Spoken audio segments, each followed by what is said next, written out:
And welcome to the Pride to Detroit PODcast, PrideToDetroit.com, Pride to Detroit on X, Pride to Detroit on Facebook. You know where to find us. You know where we're at. We're always here with you, watching you, even when you don't expect it. Bring you Lions news, whether we can or we can't, whether it is in season, out of season, or completely off the grid. Welcome to the start of our draft preview series, where we're going to be going through some of the skill position players that we love, or maybe hate, or maybe just want to see the Lions pick on all 3 days. This is the first of our series, and as I just said, we'll start with skill positions, which means that we have some interesting conversations right off the top, because if the Lions take a skill position on day one, I think there's some questions about it, but either way, we're going to discuss that. We also have some more news, Lions news to talk about, and let's start it right now. I'm Chris Perfett, the adequate host, at Chris Perfett on X, at Perfett on Blue Sky.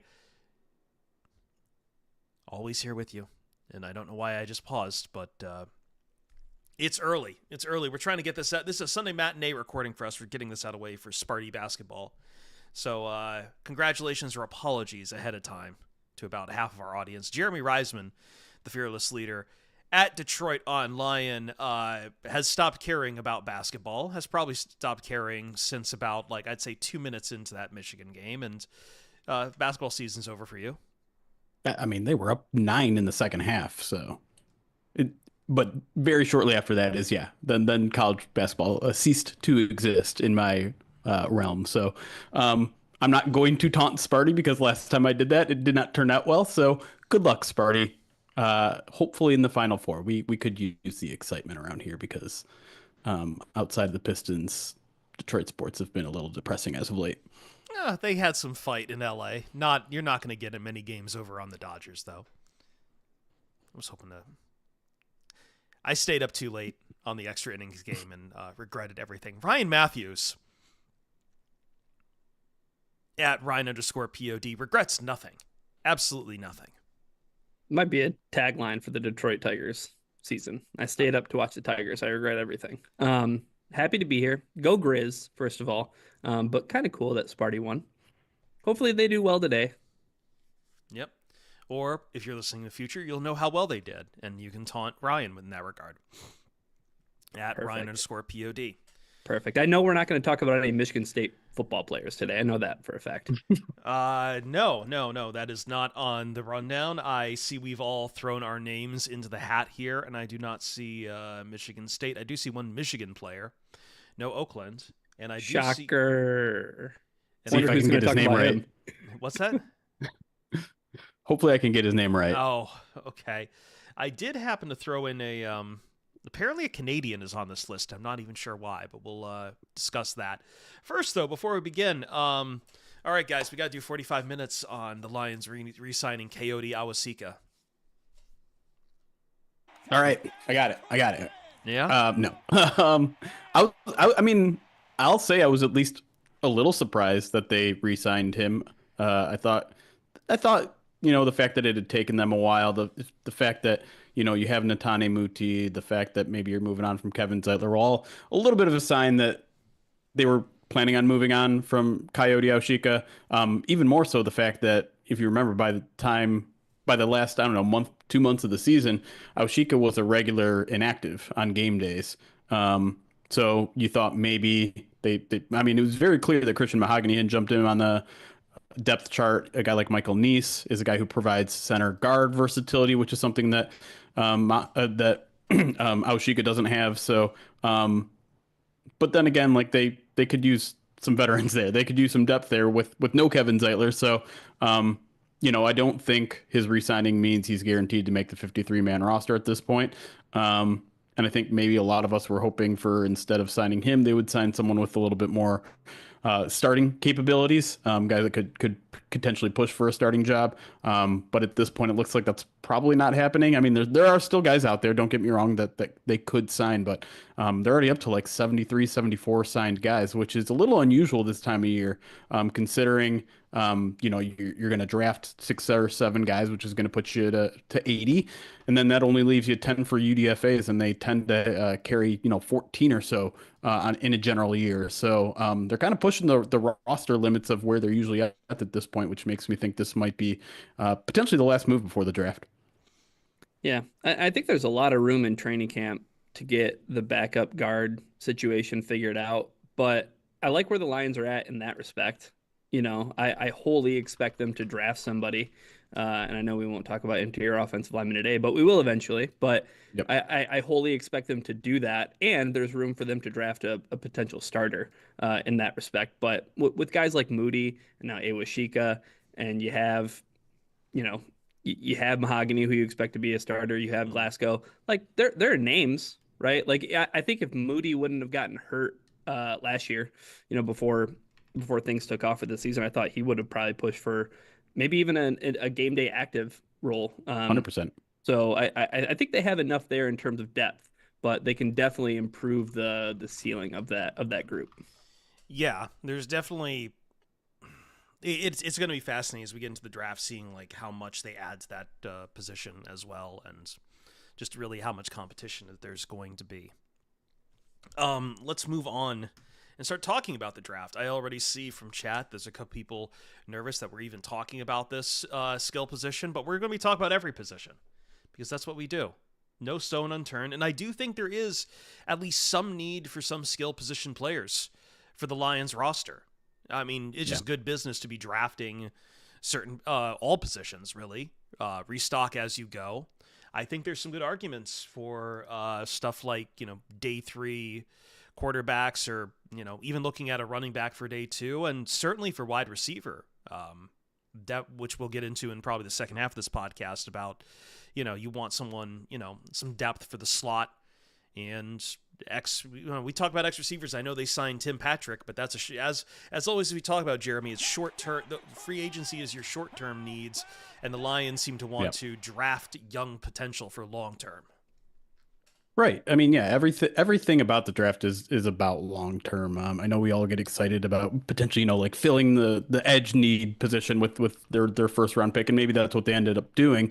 They end up doing, but at the same time, you're talking about a 28th overall rookie making huge impact. I mean, it's not very common for that late of a draft. So everything the Lions are doing in the draft should be at least 2, 3, sometimes even 4 years down the line in terms of the overall thinking. And so this overall series, we're starting kind of with the least pressing needs. So today we're going to tackle quarterback, running back, and tight ends all together in this first segment, as Mm-hmm. I think something that we all recognize are some of the The least least amount of needs. needs, immediate needs. But again, like once you get to day 3, you're talking about any position being on the board essentially, because you're talking about maybe special teamers, maybe guys that are, your tight end 3, your running back 4, your quarterback 3 or 4. And then, yeah, like you said in the second segment, wide receiver, which I think we all agree is a little bit of a bigger need, which is why we're going to devote the entire second segment just to that position. Mm-hmm. And then, yeah, the whole idea behind these shows going all the way up to the draft essentially is we're going to be talking about our favorite prospects from day 1, our favorite prospects from day 2, and our favorite prospects from day 3 at each position. Well, we're going to start off with a really tough one then, because seeing as we are starting with quarterbacks, running backs, tight ends as all one group in day 1, and I feel like we're kind of throwing up our hands right out of the gate, which I don't like, because running backs is a tricky one. There's absolutely no quarterbacks really to speak of here, unless you really want to go all out for Shadur Sanders, or which I do not agree. Suggest, nor do I think that Jackson Dart is a realistic option for the Detroit Lions. And I think anyone pushing the idea of Jackson Dart being a Detroit Lions quarterback is doing silly stuff. But let's start. So I hate when I see this from you, Jeremy, because I feel like now that we've completely broken down your boundaries on trade down on day 1, now it's like I see written here absolutely no one day 1 for this position. Yeah, I mean, here they're not going to draft a quarterback with their first round pick. I think we can all relatively safely say that. Uh, I can pretty safely say they're not going to draft a running back, considering they already have their RB1, RB2, and RB3 covered. And if you want to throw Craig Reynolds as RB4, he's also signed. So there's not really a short or a long-term need there because you have Dave Montgomery for another 2 or 3 years. 2 years, I think. You have Jahmyr Gibbs for at least 2 years. You're probably going to re-sign him. And then you have obviously Sione Vaki for another 3 years. So there's not really a short or long-term need there. We can talk about a running back or two if you want that would be available or might be available there. And then tight end is the other one. Now, I have Colston Loveland listed here as an option. Oh, wow. If A he's there. shocker. And to be fair, I also don't think he's going to be there at 28, but I think you could at least do some mental gymnastics to essentially say, like, okay, it kind of makes sense. Like, you have to essentially buy yourself into a situation just like the TJ Hawkinson situation 2 years ago, where it was like, we need to stay cheap at a position. We need to like make sure that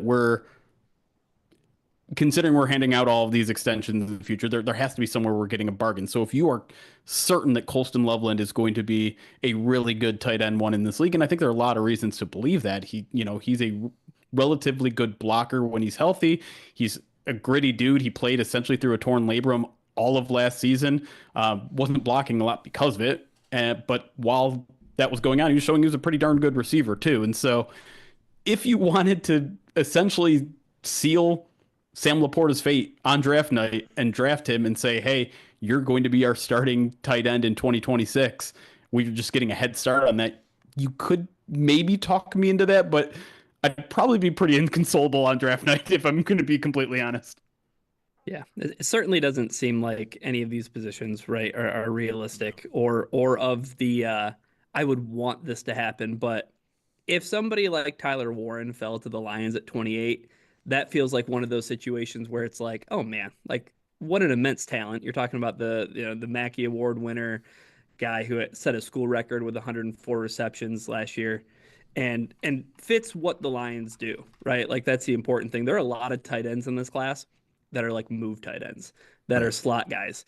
And I don't think the Lions are really going to be interested in those kind of players because they did re-sign Shane Zylstra, and I kind of view him as being someone who can fill in that spot. But they have Laporta who can kind of move around, and they love Brock Wright. So that feels like the tipping scale. It's like, are you going to get like one of the top like talents in the draft? Well, they so happen to play tight end. It's like, okay, at 28, that's like an insane value. Chris, I still would just rather. Like, ultimately, I want Brad Holmes to trade out of round one so bad. If he's hit on this position, yeah. Yeah, and we can talk about it, but that's kind of, as I was looking to like, oh, like day 2, day 3 prospects at all these positions we're going to go through, my thinking was like, oh man, like there's some gaps in this draft where like there aren't, the Lions aren't picking for 66 picks. It's like, oh man, they should really like, they should get a pick somewhere in there. Yeah, somewhere in there. I don't know how far back you'd want to. I wouldn't want to trade out of day 1 altogether. But, like, I don't know. If the Eagles want to move up, that's fine. Just as long as it's just not handing them more bullets. Because, I mean, that's the old thing about trading down on day 1 is, like, who's going to be your dance partner. The good news is that, to your point, Ryan, there is one that has a lot of top 100 picks to trade with, and that's the Super Bowl champions. The problem is that you're dealing with Howie Roseman, and everyone's going to be like, "Oh, look what you did! You handed Howie Roseman a shiny new toy." Yeah, I remember when that happened a couple of years ago when the Lions traded DeAndre Swift on day 3 of the draft, and everybody lost their marbles about it. Like, how could they ever give a Georgia player to Philadelphia? Mm-hmm. What an insane mistake! Yeah. I mean, if they traded down with the Eagles and the Eagles went up and got like Michael Williams from Georgia, people would lose their mind. Oh, 100%. Sure. Not that we're talking about defensive linemen, but yeah. Well, those takes always age so well, right? Because remember when everybody lost their mind about the Chiefs moving up and taking Xavier Worthy and them just not drafting Keon Coleman. Yeah. Those always age well. Wow. Yeah. Well, I mean, good pull. I do want to at least throw this out here in that, like, I think we're all right. Like, I don't want to, worry too much about these skill positions on day 1, but I kept looking over some more stuff on Amari and Hampton. And the more I looked, I am curious, Ryan, if we could potentially see 2 running backs going on day 1. Like, outside of Ashton Genty, Marion Hampton, I think Jeremy and I, we were talking about this before the show. Like his stock is all over the board. He's either day one on some guys' boards. He's middle of day two for others. Kent Lee Platty had him at like a 9.78 RAS, and I know that. Sorry, I am like fighting back a sneeze here.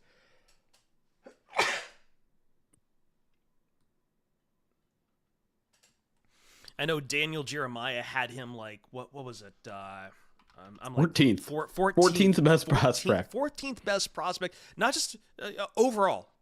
Like, but I think what makes him intriguing is like for the Detroit Lions is like it's the physicality, right? It's like everything you want in a running back when you think of like David Montgomery is like the kind of guy that's just he's gonna pass block, he's going to attack. Like No. But it's too rich. It's ultimately too rich. Yeah, no, I know. There's other guys. There's other guys I am much more into. But I mean, I could always just tie it up with another, running back on day two. Well, why don't you transition to that? Because even then, I feel like this is a no. But like, it's fine. I want to hear your case at least. He would be a Dave Montgomery replacement. Yeah. But you just signed Dave Montgomery to a 2-year extension, so but like I get it. Like he's 6'11", 221, and he's fast and he's physical, and like he's probably going to be a really good player in this league. But if you want to really see me at my most insane, drafting a running back in the first round will do that. Drafting one when you have RBs 1 through 3 already set for the next couple of years, explode. Yeah. And I only threw Cam Scadabo's name on day 2 because Ryan, come on. Did you want to do an Adam Sandler impression? I don't even know I don't watch a lot of Adam Sandler. Cam Scadaboo. Scadaboo. No, I think my actual day 2 pick would be, if we're transitioning to day 2 already, I really like Harold Fannin Jr. from Bowling Green. Like, I know he's already earning some top 30 visits. I think the 49ers just hosted him. He's not the preeminent blocker that, I think you would want with a high tight end pick. And certainly the Lions want, guys who can do both. But I think if you look at the roster right now for tight ends, there's definitely like, all right, Brock Wright is picked up. Shane Zylstra just got, What kind of contract was that again, Jeremy? It was just he just got a base of vet minimum, essentially. Vet minimum, but like I feel like outside of Laporta and maybe Wright, there is room for another pass catching tight end on this roster. And I'm not going to completely knock Fannin's blocking ability. It just he's just not going to be an elite blocker like a Kittle or someone like that. But he's definitely got he's just dangerous up the seams and he's violent after the catch. It's just these kind of things that just really make me intrigued. And I feel like that's someone that could be had like probably round 3, maybe late round 2, but you do need the picks in that range. Yeah, I'm going to cheat again and say I don't love spending a second or third round pick on a quarterback, running back, or tight end. So I'm going to use my time to say no to Jalen Milroe. I'm just going to talk about why the Lions should not draft Jalen Milroe. Because I mean, like it's a topic that has come up, right? There's he either had a formal or informal meeting with the Lions at the combine that creates a bunch of headlines, that creates a bunch of intrigue. People are wondering what's going on. I still think people are very much overreacting to everything we've heard about Hendon Hooker, about the fact that they signed a free agent, the fact that, you have Bridgewater come in for the playoffs. I don't get the sense that they're out on Hendon Hooker yet. I just don't. I think they would have taken the backup quarterback position a little bit more seriously in free agency if they were. That is something that I would like to get cleared up a little bit here at the owners' meetings down in Florida, which will take place Monday and Tuesday. I think we're scheduled to talk to Brad on Monday, if I'm not mistaken. It might be Tuesday. But either way, I just think that's all being overlooked.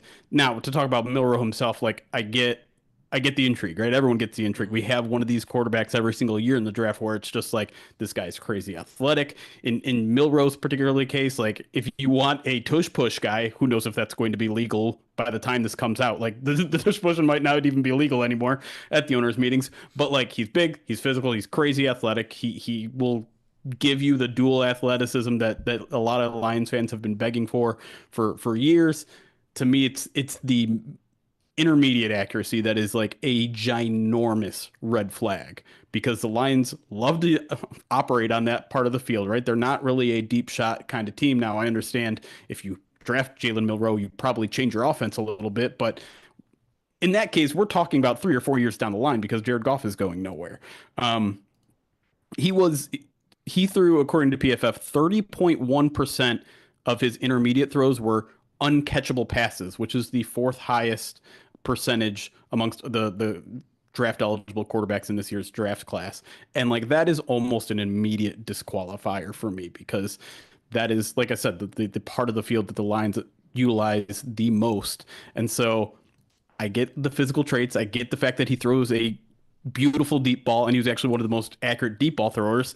So why is he such a bad intermediate thrower? I don't know, but he also is a guy that is going to take a long time to really read to develop the reading of the defense part of a quarterback's job, and we already have a guy who we're working on that with, and so I don't understand the Jalen Milroe interest. I'm hoping that the Lions meeting with him was maybe to gain some more intel on some other Bama guys, because that pick would just not make a lot of sense to me. Yeah.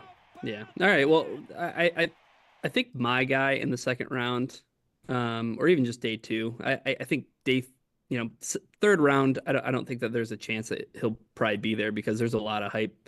He's rising up draft boards quite a bit, but Mason Taylor, the tight end from LSU, his dad was Jason Taylor, um, is a really interesting prospect to me because th there's a lot of, well, the Lions, they want an inline tight end. They want somebody who can, be versatile though at the same time. And there were a couple of things with Taylor that stood out to me when I was digging into his numbers.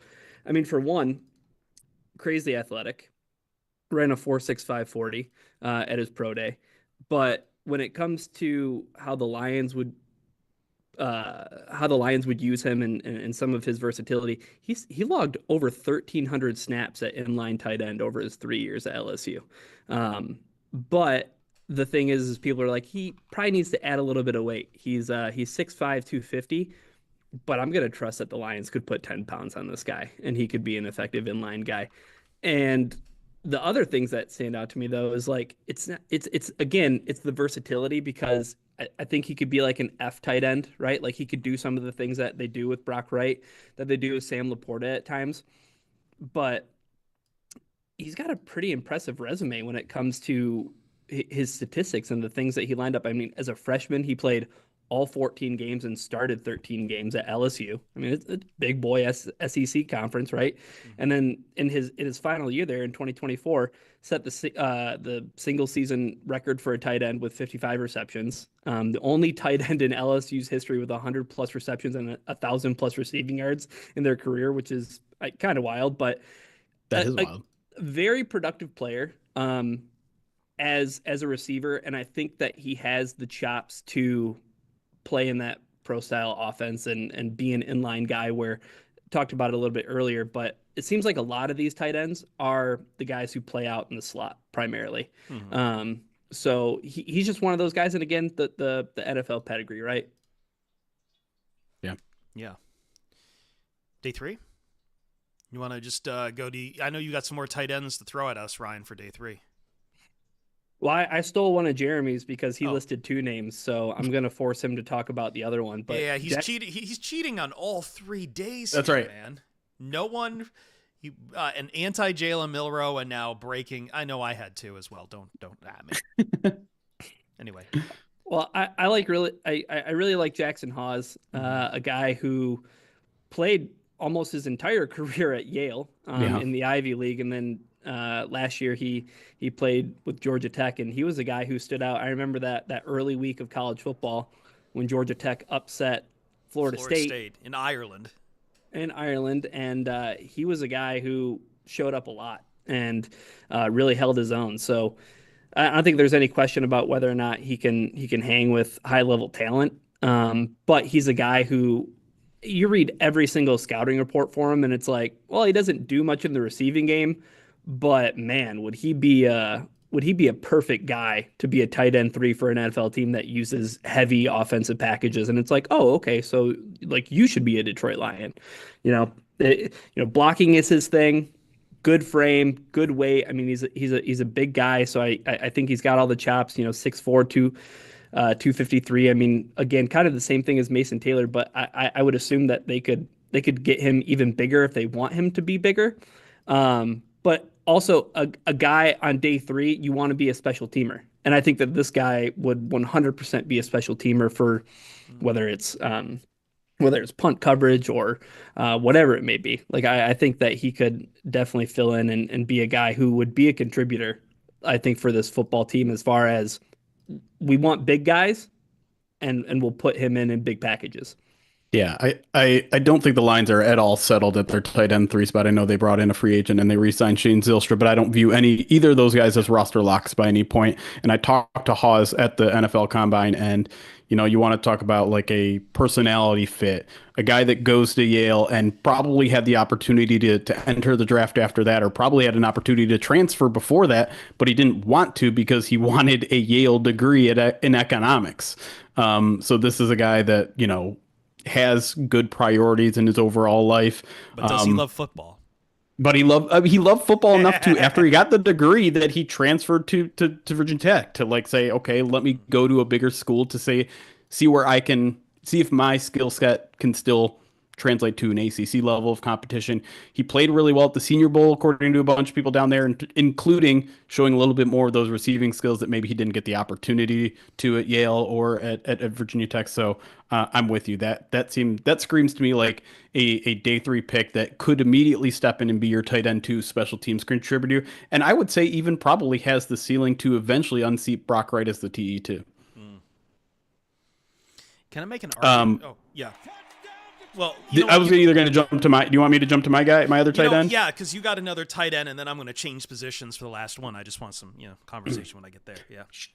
Yeah. My guy. I mean, listen.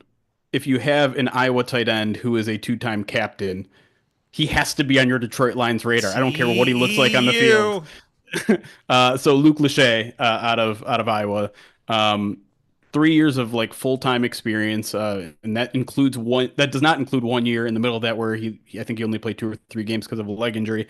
I'll admit his fit is a little iffy. He almost feels a little bit more like a Shane Zylstra than a Brock Wright, so like a receiving type of guy.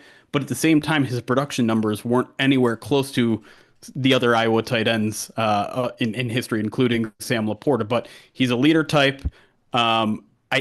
I think there's more meat on the bone when it comes to his receiving skills. It's just Iowa is a weird place to display those, and I understand like there have been productive tight ends in their history, but they don't like to throw the ball. His run blocking isn't where it needs to be quite honest, and makes it. And if he fit Detroit, but we are talking about day 3 picks. These aren't going to be super clean prospects. So to me, you have a high character guy. You have a guy who Sam Laporta knows personally, right? Like they've definitely played together at Iowa. And I just think like there's a little like we talk about what you want in that tight end 3 position, right? Ideally, it's someone who can fill in the inline role and the receiver role. But at the same time, it's hard to find guys that can do both those things that you don't want to immediately put on the field. And so to me, Lachey is almost like a Sam Laporta backup, a guy that maybe you stash on the practice squad if he doesn't make the 53. But if you have Sam Laporta injured, I think Lachey has enough receiving chops where he can eventually build into a tight end 3 where you can replace your tight end 1 who gets injured, because I think he has enough of a skill set there to be an offensive weapon. It's just he really needs to refine his run blocking for him to be a guy that the Lions are going to run to the podium for.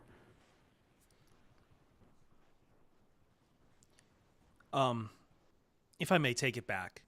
So I know you object to Jalen Milroe, but I do think that there's some interest I could see. I mean, it's not to use an old, what was his name again? Oh, God. Bob Quinn line about taking a quarterback whenever you can, but it's still sound enough advice. And I do feel like we get caught up sometimes in the athletic guys. Whereas the more I keep reading about this particular prospect, the more I see this sounds a lot like Jared Goff or Derek Carr early on. And I would not object the Lions taking Kyle McCord out of Syracuse on day 3. It is a pocket passer at the end of the day, and I know he didn't exactly shine well at Ohio State to start, but going to Syracuse, less talent there, and then passes Deshaun Watson's record, ACC record for was it yards or touchdowns? I missed that. I just wrote down past Watson's record. For most single season passing yards in ACC history, 5,044 yards and 34 touchdowns is what he racked up for that season there, including a Holiday Bowl where I believe he threw for 450 yards.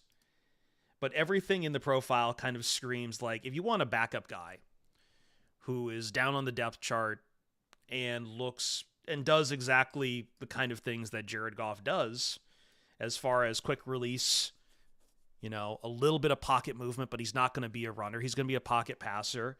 He's going to kind of, he's going to try to locate the ball the best he can. I keep seeing it in Kyle McCord. I'm not saying he's Jared Goff. I'm not saying that at all.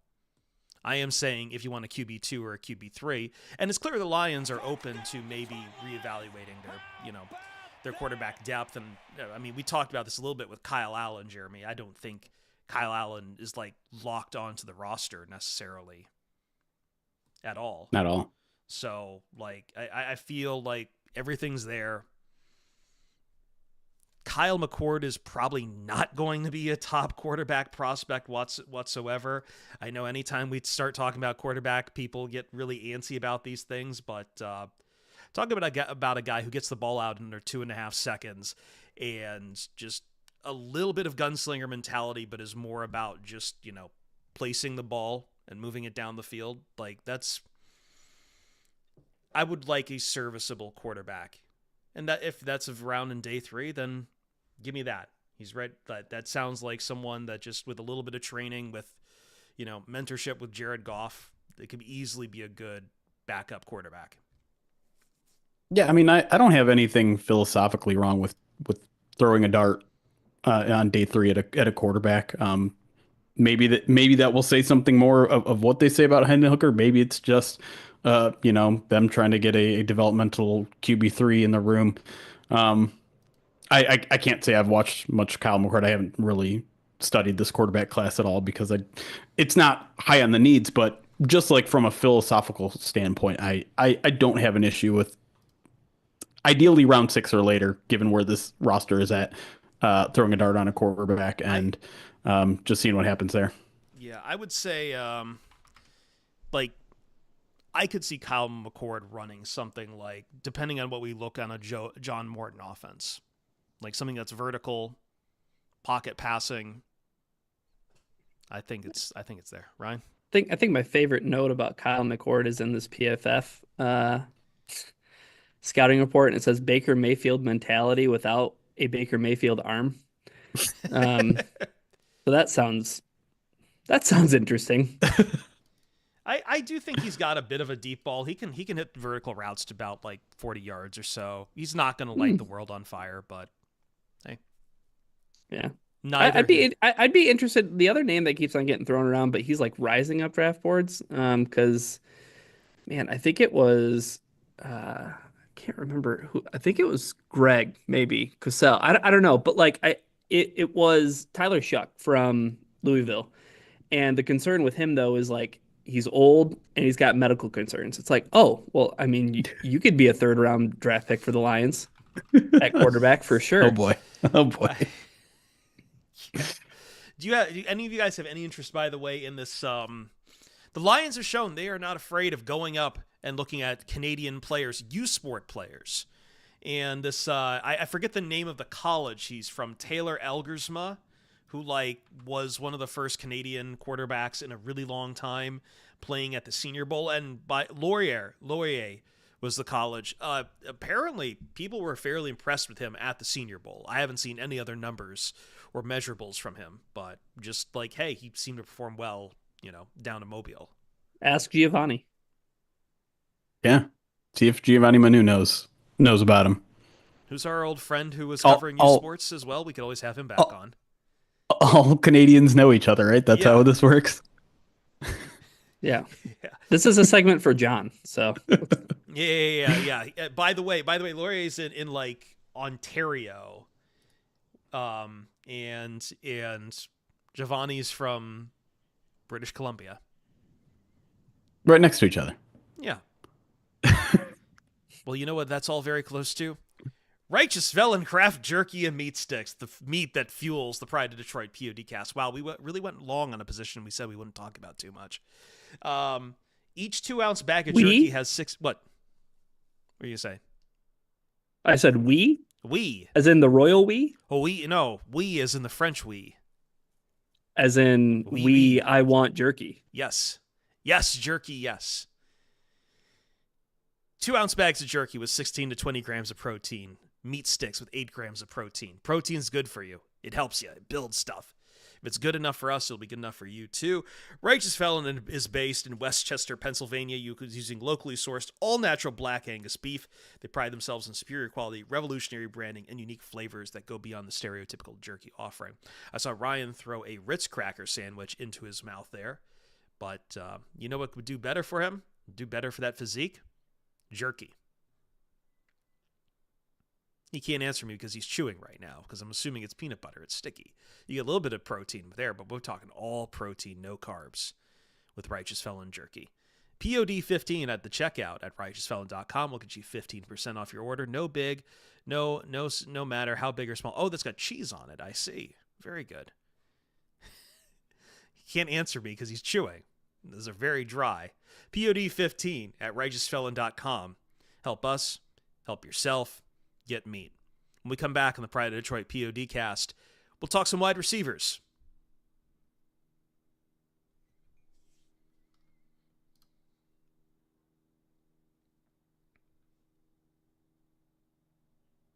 Okay. Don't you snack shame me. Don't you minutes snack away. shame me. I will when it's for our sponsor. If there's actually cheese in there, then you should be snack shamed. If it's peanut butter, no shame at all. Jeremy is now like moved from beyond mozzarella sticks to like literally any kind of bread plus cheese, like as if it's not one of the best, most delightful, wholesome comforts you could have. That is a gross exaggeration of my status, my points. I don't think there's a worse kind of cheese than the cheese in those cheese and cracker snacks. I will take the Taco Bell lava cheese over that. I will take pimento cheese over that. My objection isn't exactly on the cheese. It's that it's Ritz instead of Lance. Those Lance cracker sandwiches are fantastic. I love those. I would say one of the best snacks ever are the orange crackers with peanut butter in them. Cheese, yeah, those are cheese. The cheese crackers with peanut butter. Yeah. Correct. Yes. Alerts, please. Can't take the shaming. I do have a list of the alerts on my phone. Okay. If you want me to take them. The basketball team that I watch right is now playing. Jeremy's. Oh, sorry. What's up? I know you can't relate, but Who? What? In what? NIT? Oakland? Are the Pistons playing right now? unreal. They do play at 3. Oh. Who? I honestly don't know who you're referring to. Spartans. I mean, like, they're going to be playing. Yeah, in 3 hours, 2.5. All it takes is one bit of food talk, and then I open my eyes and 50 minutes have gone by. I do need some scraps though, so you'll pay the piper. Texas Wolverine, 34 months. Man, I'm 2 months away from more Twitch babies than I have actual children. You guys are the best. Thank you for what you do. I despise what we've come up with for that system. I really have. You're welcome. J Dubs 2006 say resubscribed 9 months, have been with us for 49 months, saying love you guys. Thank you, J Dubs. J Dubs, of course, also one of the guys who I always get to chat with on Tiki Tuesdays on my personal account, twitch.tv/nodecaf with a K. ROTL UK, Roar the Lions UK, our old British friends we haven't talked to in a while. Resubbed up. They've been subscribed for 30 months, saying, good evening, gentlefolk. Less than 4 weeks to go. We are doing this a bit earlier in the day or later in the evening for the UK folks, so good to see them up. And yeah, it's coming around. I don't know how much I'm looking forward to it, though. I'm looking forward to the night. I'm not looking forward to the next 3.5 weeks. Yeah, hoping to have some more interesting conversations than just waiting around for it. Or just waiting around to see what... The worst part of it is that I'm getting the dread sensation that this whole Aaron Rodgers saga is going to get dragged out until the draft, too. Thankfully, I don't have to pay attention to national stories done draft night. I just... Extreme tunnel vision for those 3 days, which is excellent. Like a horse at a track. That's right. Yeah. I put Santa literal Anita? blinders on me. And then Eric gets on top of him and he starts. Okay, I don't like that. Yeah. But we failed to mention that this is Santa Anita and the horse is going to die. Oh. Well, Jesus. Tent. Another spoiler. What? Jeremy's going to end up at the glue factory. Bring it out the tent. Bring it out the tent, folks. Constrictor 14 been with using their Prime subscription on Twitch, which is a reminder, if you link your Twitch your Amazon Prime account, you get a free Twitch subscription every month to spend on the streamer of your choice on Twitch. Saying, in Brad We Trust season, excited to see what he does. Nick the Greek, resubscribing for 3 months, been with us for 52 months. It feels like a lot longer than that. Spending this wonderful Sunday in Michigan enjoying world classic Arabic food and constant gray drizzle weather. Go Loins. Sounds like The weather paradise. sucks right now. It's literally raining here too. Okay, good. I It thought it was going to be like No, rain no. this morning here as well. So one of Jeremy's classic. Whoa. What was that? Oh! whoa. I don't know. My mic sounds quiet. I can turn it up. Hold on. Or actually, I can't. I'm sorry for turning you into Jerry Seinfeld. What's the Whoa. deal with Wow, Florida that really weather? What's the deal with It's the raining one weather? minute and it's 80 degrees and sunny the next. All right. I am in Florida. Yes. Di Parente, 24 months using Prime subscription. International Lions fan here. It's pretty much confirmed Lions don't play international games this year, right? If not, which ones are still open and how/when do tickets become available? Yeah. They have... The short answer is, so I think 7 international games have been announced earlier this past week. Someone competition committee, I think, was having a Zoom conference, and someone asked them if there was an 8th because they're allowed to have 8. They said there wasn't. So 7 have been announced in terms of the host city, the host team, right? And the Lions are not an away opponent to any of those host teams. So you can fairly deduce that they will not play internationally this year. This is again almost certainly going to be a topic at the owners' meetings this upcoming week. Particularly, we usually get to talk to Rod Wood, and so we'll talk. International games are always a topic with him, and so I suspect we'll ask with him. I think right now the expectation, the other thing to consider here is that in 2025, the AFC has the extra home game, so they tend to be the team that gives up a home game to play internationally. Next year, the Lions are the NFC is going to be the team with the extra home game. The Lions haven't been overseas in 10 years. They're trying to make teams go every 4 years. Jeez, The Lions you're right. also have... It was that Arizona Cardinals game. Kansas Chiefs. City. Oh, Chiefs, excuse me. Red team. Yeah, whatever. And so the Lions also have marketing rights in Germany.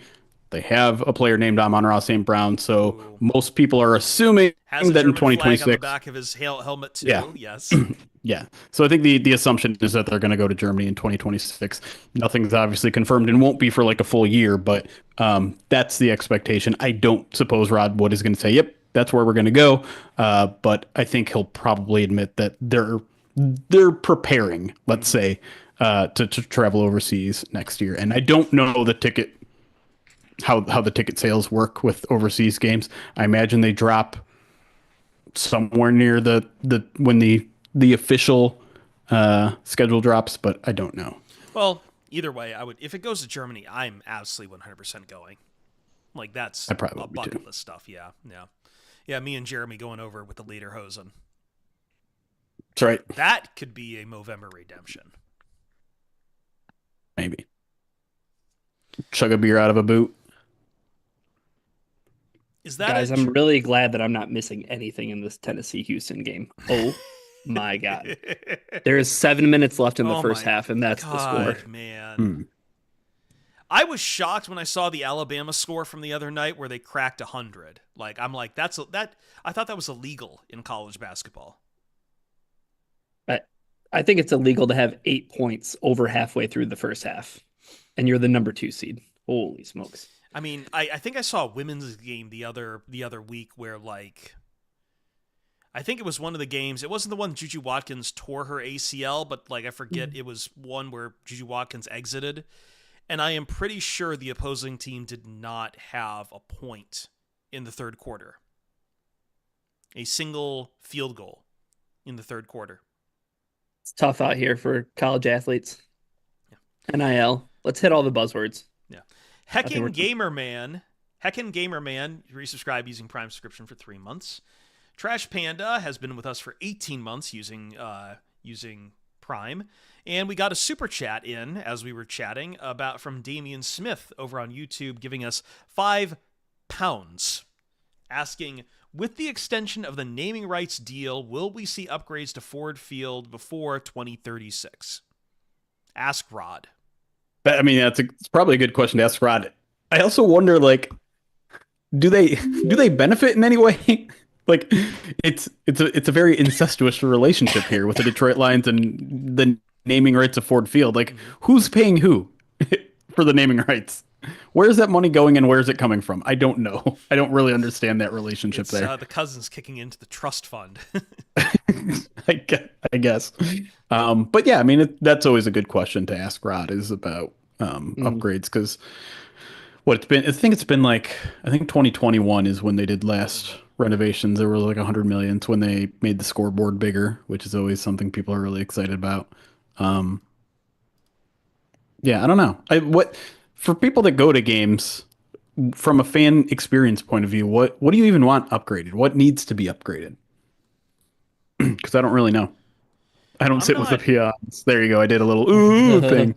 Well, it's been a few years since I've been there. It's been like almost 10 years since I last went to a game in Ford Field, but like honestly, if it's anything, it's not even I think it's perfectly fine. I guess the only questions I'd have is the stuff around there, but when I last went, they hadn't really put Little Caesars Arena in there yet, so I have no clue like the outside and the area around it how well that's doing, but not a real robot. No, he was a couple of years ago. He was talking about the idea of moving the training facility. But he seems to have walked that back at this point, where it seems like more of the effort is now just going into renovating the training center. And they do have a little bit extra money there because Meyer is now the sponsor. Myers, I should say. I'm from Michigan. But yeah, I think they've put a lot of effort into the training room, into the weight room these past couple of years, and I think that's just where the focus is. Obviously, they made training camp a little bit better with the canopies over the stands. So I think that's where the renovations have been going lately. I don't know if there's plans for the stadium. I do get the sense that there's no immediate, even probably in the next 5 years, plans to move the training facility at this point.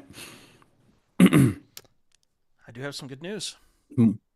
Since we're talking Detroit sports, it looks like the Michigan Panthers are about to win the game. Pick 6. shutting down the Memphis Showboats. Hey, man, look, I'm just glad the UFL's playing right now. That was getting dicey for a second. Yeah, those leagues don't tend to have a lot of life. Not to spoil anything, but they could be dead by the end of the season. I mean, like, it's like, I mean, also too, when you bring in a pro wrestler and then you tell me, oh, hey, the league is having a labor dispute and they're denying health care. I'm like, oh, wow, that does not sound at all like someone who's versed in the way the WWE does business. Not at all. By the way, there's like nobody in Memphis for this game. Not a dang person in those stands. I think Jeremy is frozen. He is frozen. Someone want to screen cap that? We'll get him back in a second. What will we talk about, Ryan? Are there any more alerts? No, I'm done. Oh. I've been done. Okay. LeBron James and Stephen A. Oh, there he is. no. I'm back. Yeah. What happened? I crashed your computer over the Michigan Panthers. Yeah. My work computer is set to self-destruct anytime UFL talk happens. Stephen A. Smith and LeBron James. Oh, God. See you in a few minutes.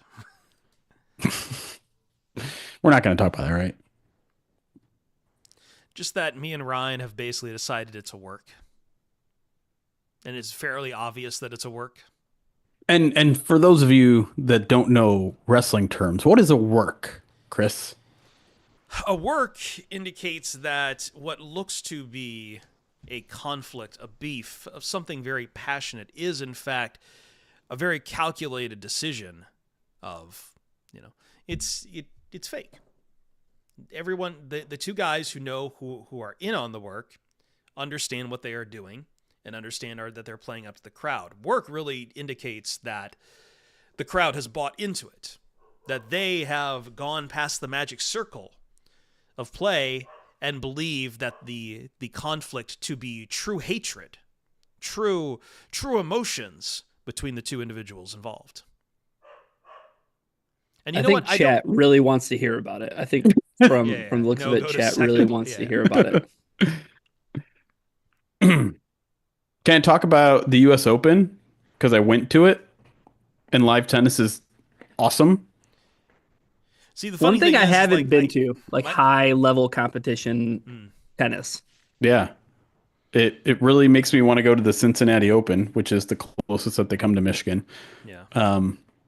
Granted, we had like really good, crazy seats for Djokovic, which also was not a truly competitive match, unfortunately. But I don't know. It's just like it is so different from any other sporting experience because it's kind of like hockey in the way that it's way quieter than you'd even imagine.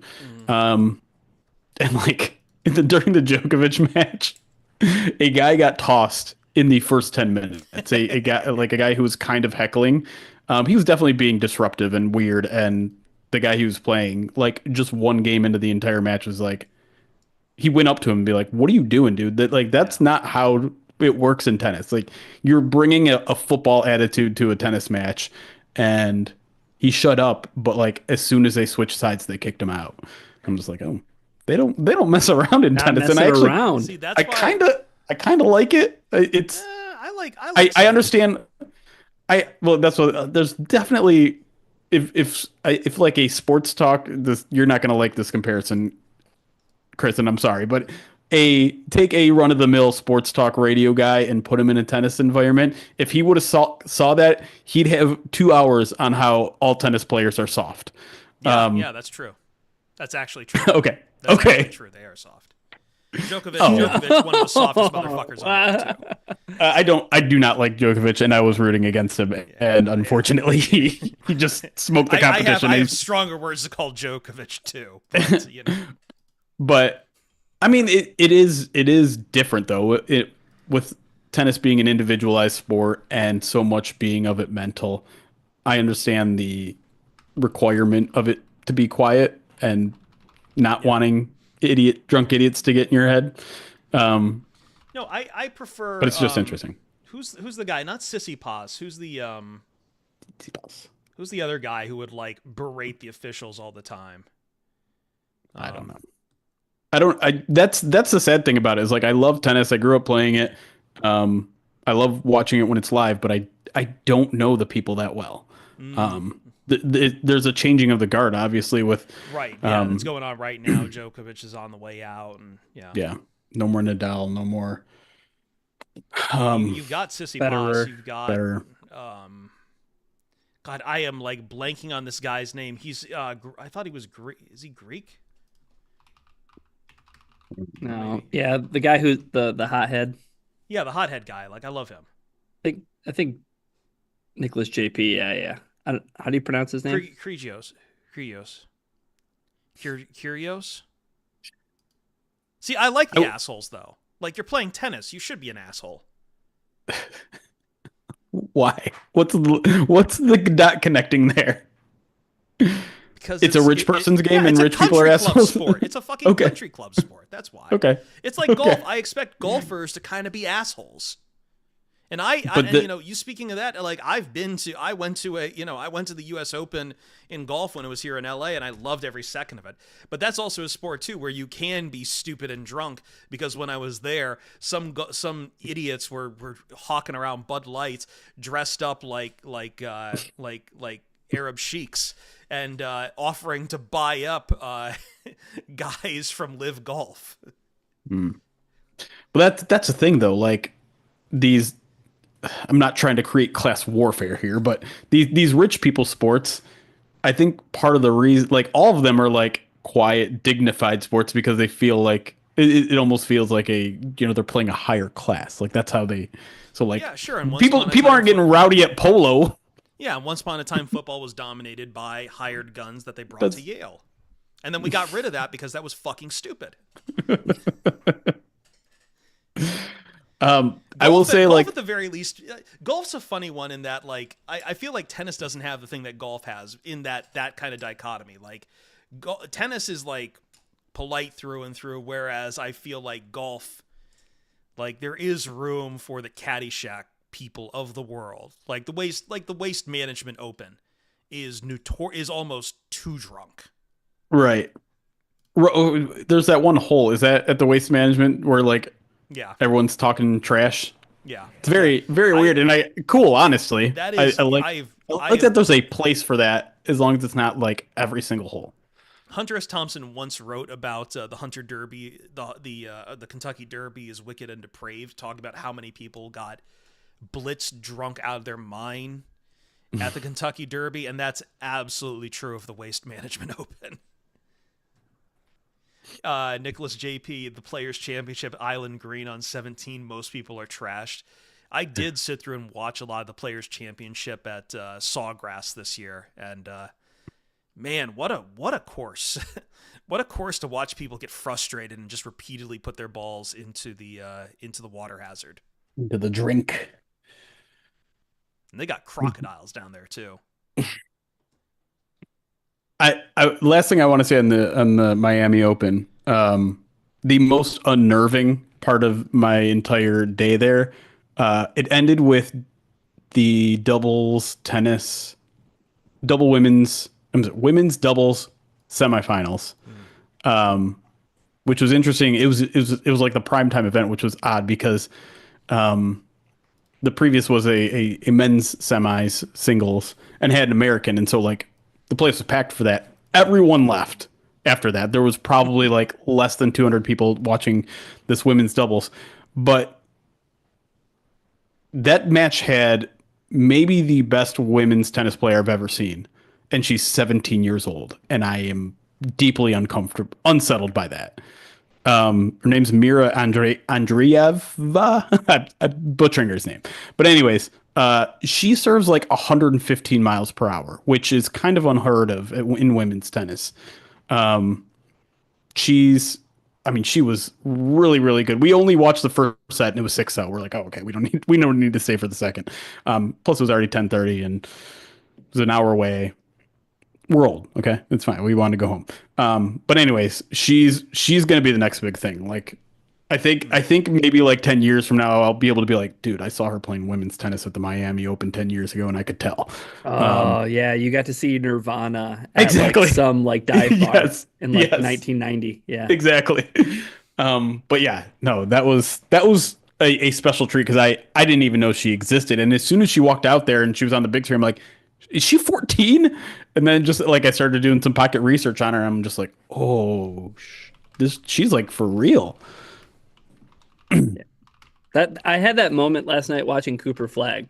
I didn't know that he didn't turn 18 until December. So like he's just 18 being a man out there on the basketball court. Like that guy is going to change somebody's franchise. It's crazy. What sport is this? College basketball? What? Never heard of it. Oh yeah, there it is. Commitment to the bit, everybody. You just have to be committed to the bit. Because if you're not, then who are you? Oh, I don't know about college basketball, and then I just spend 20 minutes talking about tennis. Yeah, I got my priorities straight. Priorities straight, yeah. Yep. At least on sports where I can get drunk. I had 3 beers all day. Only 3. Whoa. Wow. Only 3. Oh, I thought you said you had 3 all days. And I was like, whoa, Jeremy was drinking. What's all days? Founders, Oh. IPA. IPA, yeah. No, I had 2 Michelob Ultras and a. What was the third one? Because it was the same price as like a bottle of Aquafina, which is like the same thing. Essentially. Yeah. Well, I mean, listen. I'm trying to eat better in general. Oh, 100%. I have not been doing that since I've been in Florida, so I thought maybe save a couple calories while you're drinking. There you go. And I don't hate that. I'm just surprised you went for the Michelob Ultra and not like the seltzers that everyone drinks now. I didn't see Benny there. They have an official wine. They're at like every goddamn event. tennis. Like, what's the new one that like it has just the circle on it? I don't know. Oh God. There's still new things. I thought seltzer had its moment. Like I think seltzer has kind of has it crested? yes, a little seltzer bit. had its Yeah, moment it during crested. COVID when Yeah. people were High desperate noon, and that's didn't what I was know. thinking of. Like I see high noons everywhere. Yeah, they're having a bit of a moment, but like, I mean, remember the claws? Like, Oh God. Yeah. Well, yeah, White Claw. Yeah, God. Ugh. but like Jeremy said, like I think it was just like, man, everybody's looking for a way to like day drink and not, be pounding beers Right. during the day and feeling awful about it. Just drink a highball then. What proved to me that like tennis was a little more frou-frou than I even thought, even though I think everyone knows it had an official wine of the tournament, which was a rosé, and it had an official mixed drink, which I think was a Paloma. That's a thing, Paloma, right? yes. And Yes. I mean, that's more of The a tequila. Mexican. I was gonna Yeah. say that's more of a Mexican mixed drink, not Miami. You'd think Cuban, but And it literally I like love after Palomas. I love Paloma. after every ace, it would be, oh, another ace, like cheers, raise your drink and drink a Paloma. I'm like, okay, that's a Listen, fun game. I can't hate on that because when I was at LA Country Club, they did have like it was an official I think it was like a lemonade and whiskey kind of Now you're talking drink. my language. Yeah. Well, again, when I was at the U.S. Open, the golf U.S. Open, because my dad does USGA officiating, it was open bar for me. That's dangerous. It absolutely was, but that is part of the appeal for me of going to golf tournaments is that the amount of drinking you can do is, I would even dare to say, encouraged, as long as you walk that line. I did see something interesting. Cody on YouTube, at least refs can't ruin golf or tennis. I don't know about, I mean, I don't think they can ruin golf, but I've seen some tennis officiating controversies. I got some takes. Oh my God, I have seen some officials in tennis really power trip. I don't trust lasers. I'm sorry, I don't. You don't trust the VAR stuff. You don't trust the. I don't. And there was a pretty high profile case All like lies. a month or two ago where it was wrong. There was a camera angle that clearly showed a ball that was out, and the little 3D rendering of what actually happened was wrong. And the minute it gets one thing wrong, the minute I don't trust it ever again. I'm sorry. I don't. I really don't. Now you know why soccer people bring up such a stink about VAR all the time. And it's why it's the same technology there. Yeah. It's why the people that want chips in the football and lasers pointing at first down marks. Robo umpires. First time a robo umpire gets the first time a robo umpire gets a strike wrong. Watch. It's going to be the same thing, man. Right? I just don't bring this to the NFL. I'm sorry. I don't want robots and lasers and camera angles that automatically tell me what they're doing it in the UFL right now, if I'm not mistaken. Yeah. Like I saw, and it made me go like, this is total BS. There was an example that they had a UFL game somewhere during the week. It was either like a Thursday or a Friday night game. And it showed, and it was like, well, this is 3 millimeters short of a first down. I'm like, get the F out of here. You cannot tell me that with any sort of certainty. I don't believe you. I don't trust robots. I don't trust lasers. Get them out of here. Allow for the fact that there's going to be some human error and deal with it. We've been dealing with it in sports for 100 years now. Now we need perfection we're never going to get there. No. We're never going to get to perfection. Just deal with the fact. And maybe this is me speaking as someone who frequently is a dungeon master for D&D games, but there is, and I just watched a very fun video on Kriegspiel, which was like kind of the, ancestor of a lot of wargaming. There is something to the fact that there is a human element to umpiring that I think I enjoy the unpredictability. I'm coming around to enjoying the unpredictability of it sometimes. Because I think to your point, there is a call for an objective reality, a objective ruling that just doesn't exist. That will never exist. That the closer we try to get to it, the more faults we will. Like, again, I look to, what you had in tennis or VAR in soccer. Well, like, even in baseball with the robo umpire idea, like, there's something human about this, like, hey, I'm trying to frame balls and strikes a certain way as a catcher. Yeah. Like, that all suddenly is just out the window, and what you have is, like, it might just be sometimes just flat wrong. But because it's, like, technology, there's no appealing. There's no ability to, get a make. Right. Like, I feel like all aspects of officiating are, like, the more we demand technology to take over the roles of human umpiring, the more you stand to lose something. It's just like this chase to perfection that you're never going to get there. And I do like the point you bring. Like, if you just go the full automated route, there's no arguing. It doesn't matter if it's right or wrong.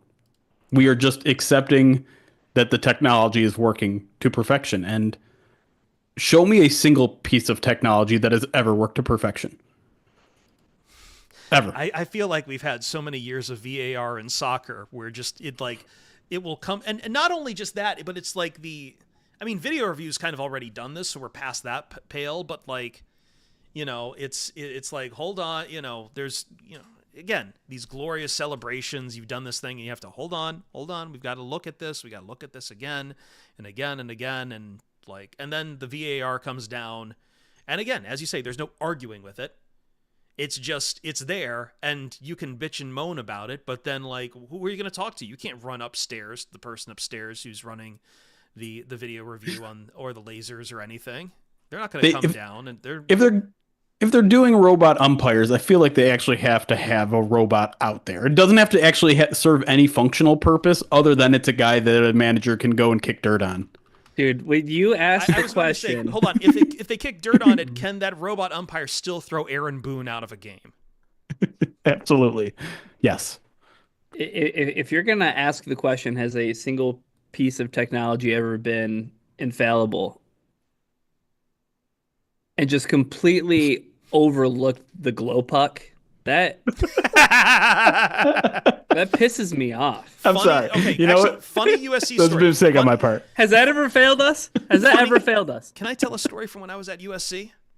So Sure. my professor Jeff Fellenzer, I was in his pod for a master's class. He invited me to sit in on a presentation he was doing because he was also teaching Sports Media 101 at Annenberg at USC. And that year in, they were doing a big project. I think it was like sports technology or something. And they actually brought in people from Fox and Foxnet who wanted to bring back Fox Tracks. And they were pitching this idea to the students and wanted them to be like, hey, you know, like they wanted to work with them on the like ideas about like see what students would come up with for their own ideas for something to bring back the glow puck. So, This was I must remind you 2017. so 8 years ago. Yeah, but like way past the age of Fox Tracks and completely into the HD realm. Ultimately the reason Fox Track failed was like gatekeeping hockey fans who were just saying like, "Hey, this is not the way. When the puck is up against the near boards, you're not supposed to be able to see it." Well, also, like, it was a response also to the fact that it was still standard definition. I mean, even now, in HD or Ultra HD, it's still hard to see the puck, and it's ultimately the biggest entry for a lot of casual sports fans to get in to hockey. But I also feel like, you know, I don't know, on one hand, it's like, I feel like high definition removed the need for Fox Tracks a bit, but on the other hand, like, I think there's still some room. Yeah, well, yeah. You're watching the puck, then you're not watching the game. Oh, Jeez. okay. So those are the gatekeeping yuppie NHL fans that we're talking about. Let me do it for a little bit longer. I mean, if you wanna pay attention to the game, look at the corner. Where's the puck? Where are my two guys that are on the puck? But that's how you watch every other sport is where's the ball. Right. I mean, they tell you not to do that in the NFL too, right? You're supposed to watch the line play, right? Don't watch the quarterback. Don't watch the receiver. Don't be a watch ball line watcher. play. Don't be a ball watcher. Yeah. But okay, so the idea that it distracts from the game, I feel like that's not true. Boo-hoo. I feel like it's not true. I feel like as long as you're not a cat that's attracted to, you know, dots on the screen, I think you can be okay. They grab the ball. There you go. Yeah. Shut up, Pat Kierwan. Jerome brings up a great point. Shot tracer in golf is a game changer. Like, I mean, Do they do that live or is that only on replays? So this is the problem with golf broadcasts in general is very little of it is live though. Because you're constantly cutting to a shot that just happened. But I do feel, so it's not always there. Yeah. But I feel like when they do have it, or it's just kind of a tricky thing where you can't see where the ball's going, like, it's fun to have it. And I think that's one of the things I like it. Like, that's one place where technology has worked is somewhere like golf, where we've been able to track everything in a game of golf now. And well, so like it's certainly coming to football too. Like if you ever watch Prime Vision, right? The alternate broadcast for Amazon Prime games. They do a whole bunch of like on-screen stuff during the live broadcast. I think some of that stuff can be distracting, right? They circle guys that their algorithm says has a better chance of blitzing on plays. They label all the wide receivers in the corners live. They track routes live. They highlight receivers who are open in that specific time live. That to me is like, it's overkill. It's cool and it's fun sometimes, but I feel like they could earn a little bit more by taking a little bit off the screen. But it is an interesting idea, like, because I do feel like Fox Tracks was kind of the predecessor to a lot of that stuff, just in that it's like just the miles per hour of it, right? What sort of technology, like now you see exit velocity of a baseball after it hits a bat. Internal velocity, you have the miles per hour. I can't see what that is. No, I know. I was just trying to, because you mentioned like the technology, and I just wanted to share this one thing. It feels like a Hieronymus Bosch painting. I keep meaning to put this up on like social media. I was watching FS1 one day, and they had this like, okay, that still looks like shit. Let me turn down the brightness. Sorry. One last try. It looks like the cover of the Break Stuff album. What? That is like some combined scouting tape with like a bajillion positions of everyone's position on the field during a game. Yeah. I will upload this later onto X and Blue Sky. It is like, or I'll just send it to you in Slack right now too. It's a horrifying image. It disturbs me every time I see it. There's something horror vacui about it that is like just the fact that we have this technology that's just like, here's where everyone was during the game at every time, but like we have the ability with technology to do that now. Yeah.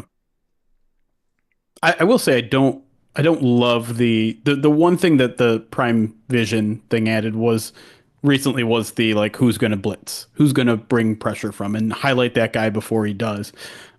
I don't like that because one, I kind of don't want to know. Two, it's also not reliable. So we're talking about another piece of technology that is unreliable, which means it's essentially useless. Like if it's right 60% of the time, how is that enhancing my experience in any way? Yeah. And you should be able to gamble on it. Like, is he going to blitz? FanDuel odds minus 175. Don't give them that idea because they already have the idea, Jeremy. There's no giving it. It's what they want to do. It's what they've always wanted to do. Speaking of gambling, though, I have heard that like a lot of books are backing off of the draft and gambling on the draft because they've been getting absolutely rinsed on it. Well, I'm going to imagine that is something where it's like edges and inside information does exist. That's all it is, though. Like inside information matters way more than anything, right? Yeah. So like, and like those books are becoming very risk adverse when it comes to this stuff. I think they've realized they have a very easy pool of money in complete absolute squares, and like even one of the guys who, again, I'm in group chat with several guys who are professional gamblers because of what we do on, some of the weekend shows at Fox Sports Radio.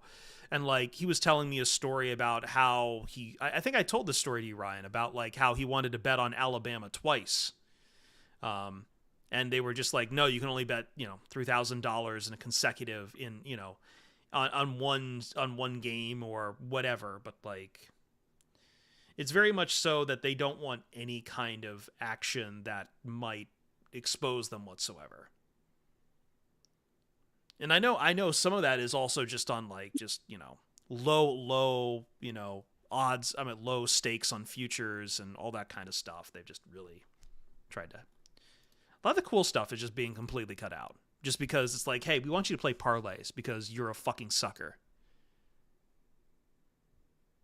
Hey, Brandon Knapp hitting some 4-digi parlays Show me for the tournament. He didn't hit.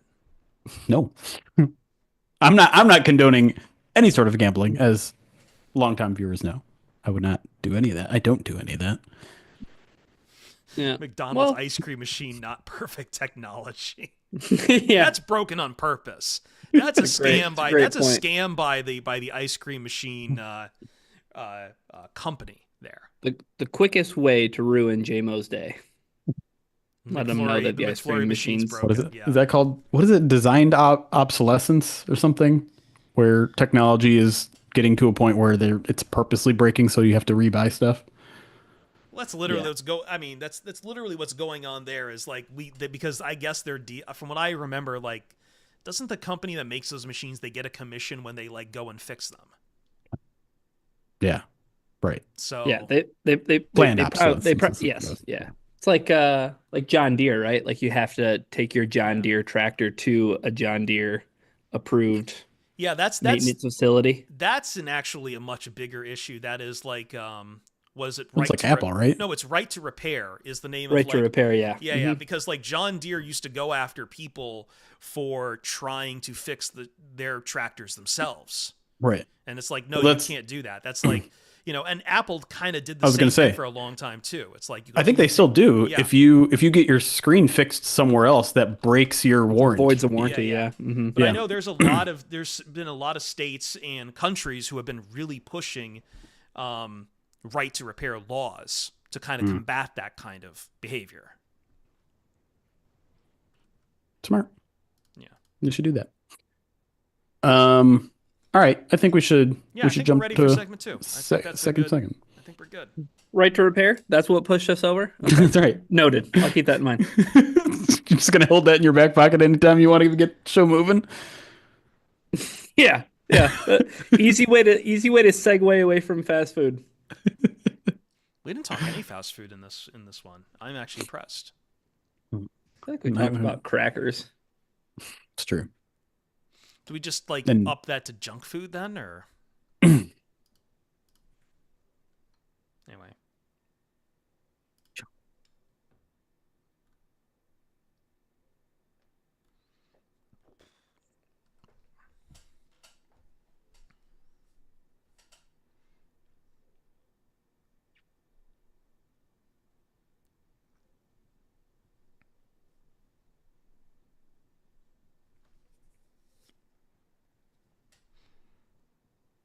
And it's the Pride of Detroit POD cast. We had a bit of a threadbare conversation a little bit with those first 3 positions of quarterback, running back, tight end, but I do think for wide receivers, as we look at skill position players in all 3 days, the NFL draft and the Detroit Lions, this is where it's going to open up quite a bit. Because I think even last year, Jeremy, the Lions have been getting off pretty well in that the wide receivers have stayed pretty well healthy. Yeah. Because I do think that after, St. Brown and J-Mo, the depth starts to really become an issue at places. Yeah, I mean, last year they went into home. I would say they slid into home without a wide receiver X, and they kind of got lucky with Tim Patrick, and there's Khalif Raymond in there too, but Khalif is about to turn 31. You don't know what the future of JMO holds. Amon-Ra is pretty much the only guy you know is going to be still on the team in 3 years. So last year, wide receiver was very much on the table, at least in terms of my opinion. Early in the draft last year, they didn't end up going in that direction, and it worked out. But I think I feel like it's important to point out what you did, which is they have been kind of incredibly healthy at wide receiver over the past couple of years, and that has been a fortunate thing that I would not expect that fortune to last forever. Well, I mean, I would say it wasn't fortunate for them, at least on depth, because Right. I think the Antoine Green injury has just completely whatever hope they had on developing him as an X receiver has just we'll see. I mean, he's still on the roster. We'll still see what he is come camp time, but we are talking about a 7th round pick that out of North Carolina that I like the upside on, but Right. I mean, his injury last year was really tough. So I do think wide receivers kind of is on the board. I don't know if I'd like it on day 1, but I mean, we're going to talk about some of the guys on day 1 as well. So, should I start, or who wants to start on this? I can start. Sure. Now, I'm going to start with I'm taking Tet McMillan. I don't think is going to be on the board, so I'm not going to bother talking about him, although, he's 6'4", 220, fast, checks all the athletic boxes and would be perfect for the wide receiver X role future. I'm assuming he's off the board, and I'm taking a guy who's kind of a borderline day 1, day 2 guy. Wouldn't completely shock me if he goes in the first round, but that's Jaden Higgins from Iowa State. 6'4", 214, got all the athletic traits that you need, 4.47, so pretty darn good size speed mix. You have the connection to tight end coach Tyler Roll, who was with Iowa State last year. Or I'm sorry, was it last year? He overlapped with Higgins. It's been so far away from the coach stuff that I don't remember everyone's resume off the top of my head. But either way, big physical, 100 catches on the jugs machine every practice. So he's got the work ethic. He's got the Amon-Ra gene in him. Maybe not to the extent of Amon-Ra St. Brown, but when I looked at the tape of him, what I found really interesting was, despite the size speed stuff, a lot of his work was done over the middle of the field at Iowa State. He's a guy that again, going back to the conversation about intermediate routes and intermediate passing game, he is a guy that fits that role. Surprisingly, not as much separation as you'd expect from a size speed guy like him over the middle, but contested catches, which is something that I think they don't really have on the roster, right? Not something that is a specialty of necessarily anyone else on the roster. He has it. He's top 25 in PFF's signature stats, both in terms of overall contested catches and percentage of contested catches. So to me, it's a very different thing that he would bring to the offense, which is something I think they've really been seeking for since they've taken over. They have not found a long-term wide receiver X at all. They've kind of thrown darts at the position. They haven't really fully committed to it. But if they finally wanted to do that and bring another element to their passing game, maybe they don't value it as much as we continually seem to be talking about the wide receiver X position. But if they do want to put a little bit more into it, I think Jaden Higgins at 28 overall is a little bit higher than a lot of the projections of where he should go technically. But I don't think it would be a complete shock if he went that earlier, maybe even a little bit earlier. The only interesting thing I want to add on that before I let one of you guys talk about him is that his teammate Jalen Knoll, I think maybe fits a little bit more of like the character because he's a leader type. He's a captain there. But in terms of like Jalen Knoll's maybe more of a slot guy. Maybe a guy that they take a shot on in day 2, day 3. But I think both those guys could potentially be relatively high on the Lions board. I do think there is a need for slot, Ryan. If maybe not day 1, but definitely on depth for slot. Yeah, I think the Lions want receivers who can line up in more than just a place or two, right? I mean, and that brings me to my guy. Luther Burden is a guy who came into the season with a lot of hype, and it kind of cooled off a little bit because he didn't have as big of a 2024 as he had 2023. But I think this is one of those guys that like you could potentially, in the same vein as, Jameson Williams gets hurt and he's the 4th wide receiver that comes off the board in that 2022 class. Like maybe Luther Burden's ho-hum 2024 season kind of falls by the wayside, and then all of a sudden he's there at 28. And I don't really care where you fit. And he's a guy who they could line up in all sorts of spots. I think the thing that's really interesting about Burden is there's a stat that I saw that it was 75% of his career catches were targeted within 10 yards of the line of scrimmage. Luther Burden, you are a fit for the Detroit Lions, and he's a yak guy, right? And I think that's what a lot of their offense can be predicated at times of stretching. And again, I guess we're going into this without Ben Johnson, but I think they do like to work the width of the field in terms of getting the ball in somebody's hands. And there's parts of the play design that include, well, if you catch the ball here, there's this guy here who's going to open up a lane for you to then all of a sudden stretch that play up vertically. So, I mean, in 2023, though, Burden was 2nd in FBS in yards after catch. He's just he was a 5-star recruit coming out of high school, and he's got 5-star athleticism. He's a playmaker. I think he could play the X if they wanted him to. And I think ultimately you're just getting a really good player. And if that's the pick at 28, I'm not going to lose any sleep over the Lions adding another playmaker around Jared Goff. And I think the one thing that needs to be stated, Chris, with the wide receiver position in general is you might look and say, well, Jameson Williams and Amon-Ra St. Brown, like how much can this player be utilized in year 1 when you have Gibbs and you have Laporte? Back to Jeremy's point, this is a pick where, okay, there is a little bit of leverage now with a Jameson Williams contract, or, you are setting yourself up for, okay, if Jameson Williams isn't a long-term Lion, well, then there's another player who can step up and quote unquote replace that need. Yeah. So I like Luther Burden just from a talent standpoint, versatility standpoint. And I think he fits with what Detroit would want to do. I really like the idea of versatility too. There's definitely as we talk about with the slot, it's not just playing the slot.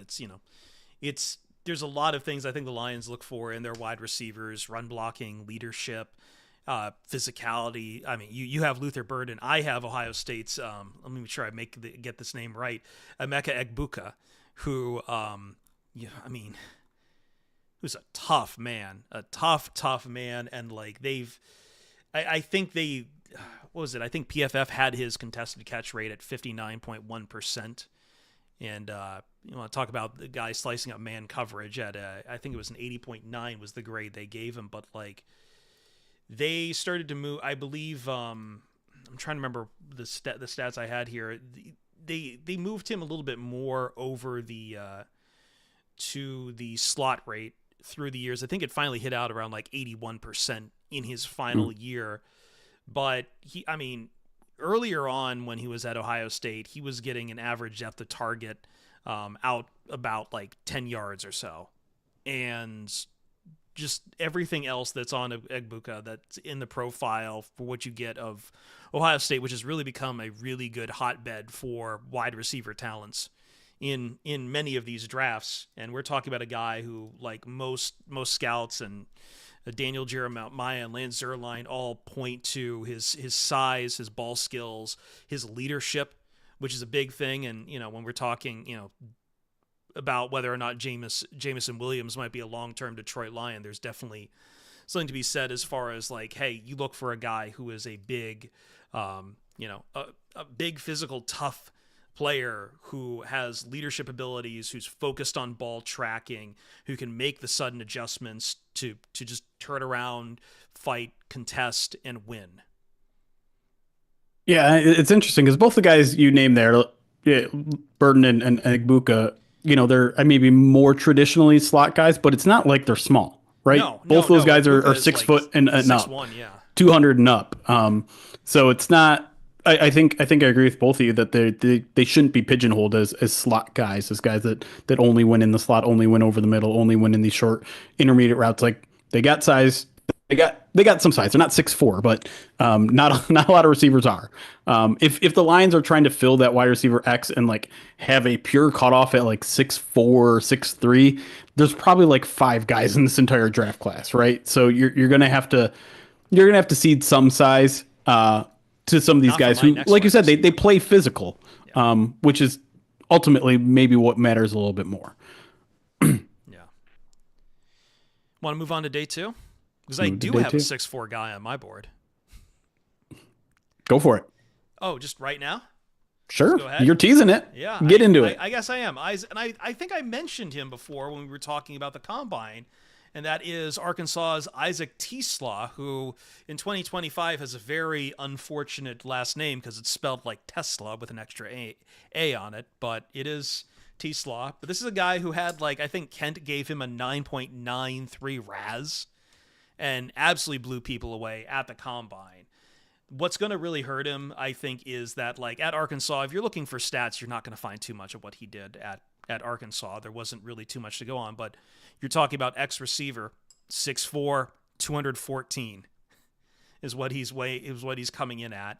And big boy. Like, yeah, very big boy. And unlike the guys we're talking about day 1, is pretty much a slot receiver predicated on those size mismatches and very good tracking. Just very good tracking on the ball. So I know it's going to be interesting to watch what happens with him because, again, he kind of blew up the Senior Bowl, but he does kind of fit into the profile of what I would say is a day 2 receiver and someone that fits like a very specific role and has all the measurables to make him good at that role. But I mean, we've seen this before. Like, you know, Brad Holmes likes his projects. He likes guys who have the measurables, who have the profile of it, but maybe again the knock on Teslaw is that he just really didn't do a ton at Arkansas. And is that a obstacle for Brad Holmes? I don't think so. I think he's going to be one of those ultimate tests of, is there really such a thing as going up draft boards in the offseason? Because I think in general he's kind of viewed as a day 3 pick, but you're right, like every single offseason event that he's been at, he's kind of knocked out of the park. And so can he climb into a day 2 billing? I mean, maybe. I'm not going to sit here and say he won't, but if he does, then I feel like it might be one of those evidence things of like, yeah, these off-season events, the Senior Bowl, the NFL Combine, those are almost more for us than it is for teams. Teams have done they have the data already, right? GPS is already out there. They have size, speed, they have the film. So I do wonder if that's going to be a case where like he's climbing up the draft boards externally, but internally. And who's to say he wasn't already, a day two, day three guy for some of these other teams, round two, round three guy. But Yeah. just like the perception of him has changed a lot this offseason. So it's kind of interesting to see. Ryan? You want to get into my guy? Absolutely. All right. So my guy has some familiarity with the coaching staff in Detroit because he was recruited by an offensive assistant for the Detroit Lions in David Shaw, but that's Stanford's Alec Iomaner. Speaking of Canadian. Canada, yeah, Yeah, Canadian. There we More go. Canadians. We're just getting completely invaded. more Canadians. Well, I would be fine for the Lions to be invaded with some Alec Iomaner because he is that ideal, I think, ex-prototype receiver with like the talent and the room to maybe become something more of like a feature guy. But I think that he's the guy that you could draft and you could feel good about in 2026 Yeah. or 2027. Like he has the size. He's 6'2", 6'2", ran a 4.44 at the combine, 38 and a half vertical, like tested really well athletically. But I think everybody always is making, oh, like, is he a blocker? Is he a blocker? And you almost want to not pigeonhole players into like, well, if you don't have the college tape to prove you're a blocker, then you can't play for the Lions. But he has all of that in spades. Like he has the physical tools, he has the willingness to become even a plus run blocker. And what better room to get him in, Jeremy, than to stick him in there with Tim Patrick and have him marinate in that room? Yeah. Again, like, would it be rich to take a guy day two that you don't have plans to get him a bunch of time necessarily?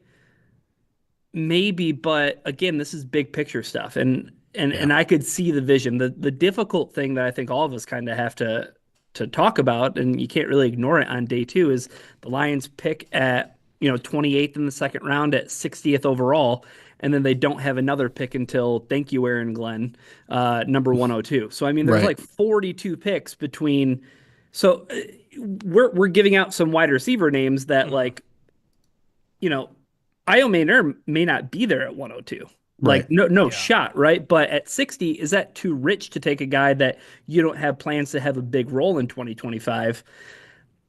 I wouldn't mind it because I think, again, you're thinking about 2026, 2027. Like this is a guy who Yeah. hopefully after a year, you don't have to be scrambling and hoping and wishing and praying that somebody like Tim Patrick falls in your lap when, maybe Tim Patrick is done with football after this year. And I just really like the prospect though. Like it seems like he's got the right attitude. I think that he's a guy who, you want to talk about being a prototypical X. He could maybe moonlight in the slot a little bit with his size, so he has some versatility there. And I think maybe, like at bare minimum, Jeremy, you can count on him for some special team snaps. No question. I mean, the only reason I didn't pick him for my day two guy is because I feel like I've already talked about him a bunch, and he's one of my favorite character fits for Detroit. Stanford, smart dude. Just when I talked to him at the NFL Combine, he just exude professional. A guy that is devoted to the trade, treats it like a job, and it's going to just be there day in and day out. And the favorite anecdote that everyone likes to bring up with Io Manor is that he blew the crap out of Travis Hunter, and that came a couple of years ago, right? Yeah. 200 and whatever yards and 4 touchdowns, whatever it was. So he can go up against some pretty solid competition. And yeah, I mean, because he has that high character, if you wanted to put him out there as gunner, if you want to put him out there as whatever on special teams, he'd do it without blinking an eye. So I'm with you there. I like him a lot. The guy that I picked, that I did talk about a little bit pre-combine, but I haven't talked about post-combine, is TCO's Jack Besh. 6'1", 215. So he's got the size, maybe not as tall as you'd like in an X receiver, but he's big. He plays physical. One of the most interesting things about him, and it makes me want to go back to the tape, is like when I watched him as a run blocker, I didn't quite see it. I didn't, both in terms of effort and in skill, but every single draft profile, this guy swears that he is one of the best run blockers in this draft. So maybe I just watched some poor tape of his. Maybe I'm onto something and they aren't. Maybe they're onto something. Maybe they're just better draft evaluators than I am. But I will say he was a top 10 wide receiver in run blocking grade, according to PFF, 74.5 grade there last year. So some evaluators seem to think it's a very big strength of his. I see the physical play after the catch with him. So he's certainly not afraid of contact. I don't think that's what it is. I just think maybe that sort of stuff can get refined. But of course, who can't at the college level when you're going to the pro level? Was recruited and attended LSU. So, they thought he had SEC talent before he decided to transfer to TCU due to playing time. I do find it. He has an over 9 RAS, but he didn't do any of the speed drills, and that's because he's not fast. He's agile, but I think the reason he didn't run the 40 is because he's not going to look great on the 40. But again, a guy that'll do a lot of over the middle work for you. Very physical. Reminds me of Tim Patrick in that way after the catch, where it's like Tim Patrick doesn't mess around. He catches the ball, he knows where the marker is, and he's going to get there. That's the same way Jack Besh plays. And so I think there's a pretty good 1-to-1 comparison there. I know people love player comps, but I think he could really fill that Tim Patrick role. He's also got a really, I don't want to say heartwarming story because it's not.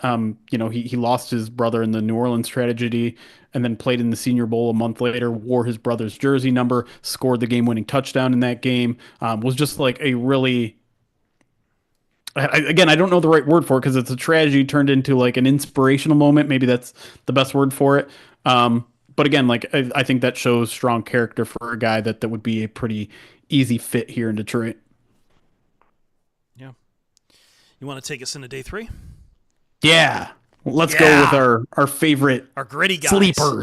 Sleepers. Everyone loves draft sleepers. I think when you're on, let's be real about day 3 yes. at this point. Like, all these guys are going to have serious limitations right. if you're picking them on day 3. There's very few guys that fall through the cracks in this day and age. And I feel like, everyone we're going to talk about here, there's going to be a limitation on them. And people at home should keep that in mind while we are discussing these guys. And a lot of what we'll discuss is probably the upside because we're falling in love with them a little bit here. But, a lot of these guys, I know there's always going to be questions either about age, route running, size, speed, whatever. Anything. There's always at least one upside you can bank on. But we're also talking about guys who are probably going to then go onto the depth chart and be like rotational pieces. Right. Yeah. Well, the one limitation they can't have is playing special teams. They need to be able to do that. Yes, that was going to be my point, is that when I was looking for a day 3 prospect that I liked, the one thing I was looking for is special teams experience. And so my guy, Virginia Tech's Jalen Lane, punt returner. And I know the Lions have a punt returner. I know Khalif is a valued member of this football team, but he did take a pay cut this year, which we haven't quite reported on yet, but I know Eric's cooking up something on that right now.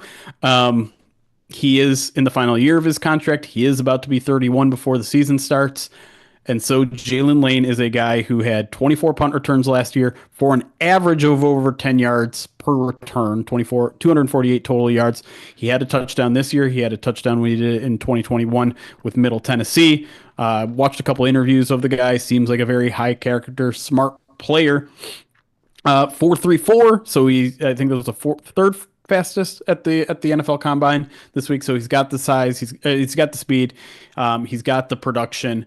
And yeah, I think and Stun Gunner and did a pretty good job of it at Middle Tennessee State in 2021. And I think the Lions might be looking for a gunner long term. So if you can get a gunner in year 1 who becomes your punt returner in year 2, I think that's a pretty darn good use of a day 3 pick at wide receiver. And so, he has a little bit of juice and maybe production potential as a slot receiver, as like in the wide receiver Khalif Raymond role, as someone who can be out there as a 4th wide receiver. I think he's got the skills there, the hands there, and obviously the long speed to do that, to run some of those deep routes, maybe reverse pass that they've run to Khalif.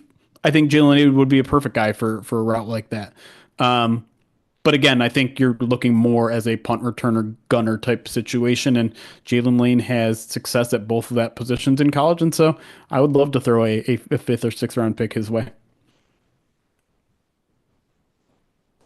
Want me to go, Rye, or Yeah, I'll go ahead and jump in, and Okay. and I guess I'll keep it a little special teams oriented, but also I think this is a guy who has the room to become hopefully a rotational guy. Or it's Pat Bryant from Illinois, so let's keep it in the Big Ten. A guy who back in 2022, 2023, did a little bit of kick return for Illinois, so he's got some special teams chops there, but again, another guy who fits the mold. I think 6'2", 204 pounds, big body guy who could eventually, hopefully, take over your X receiver role.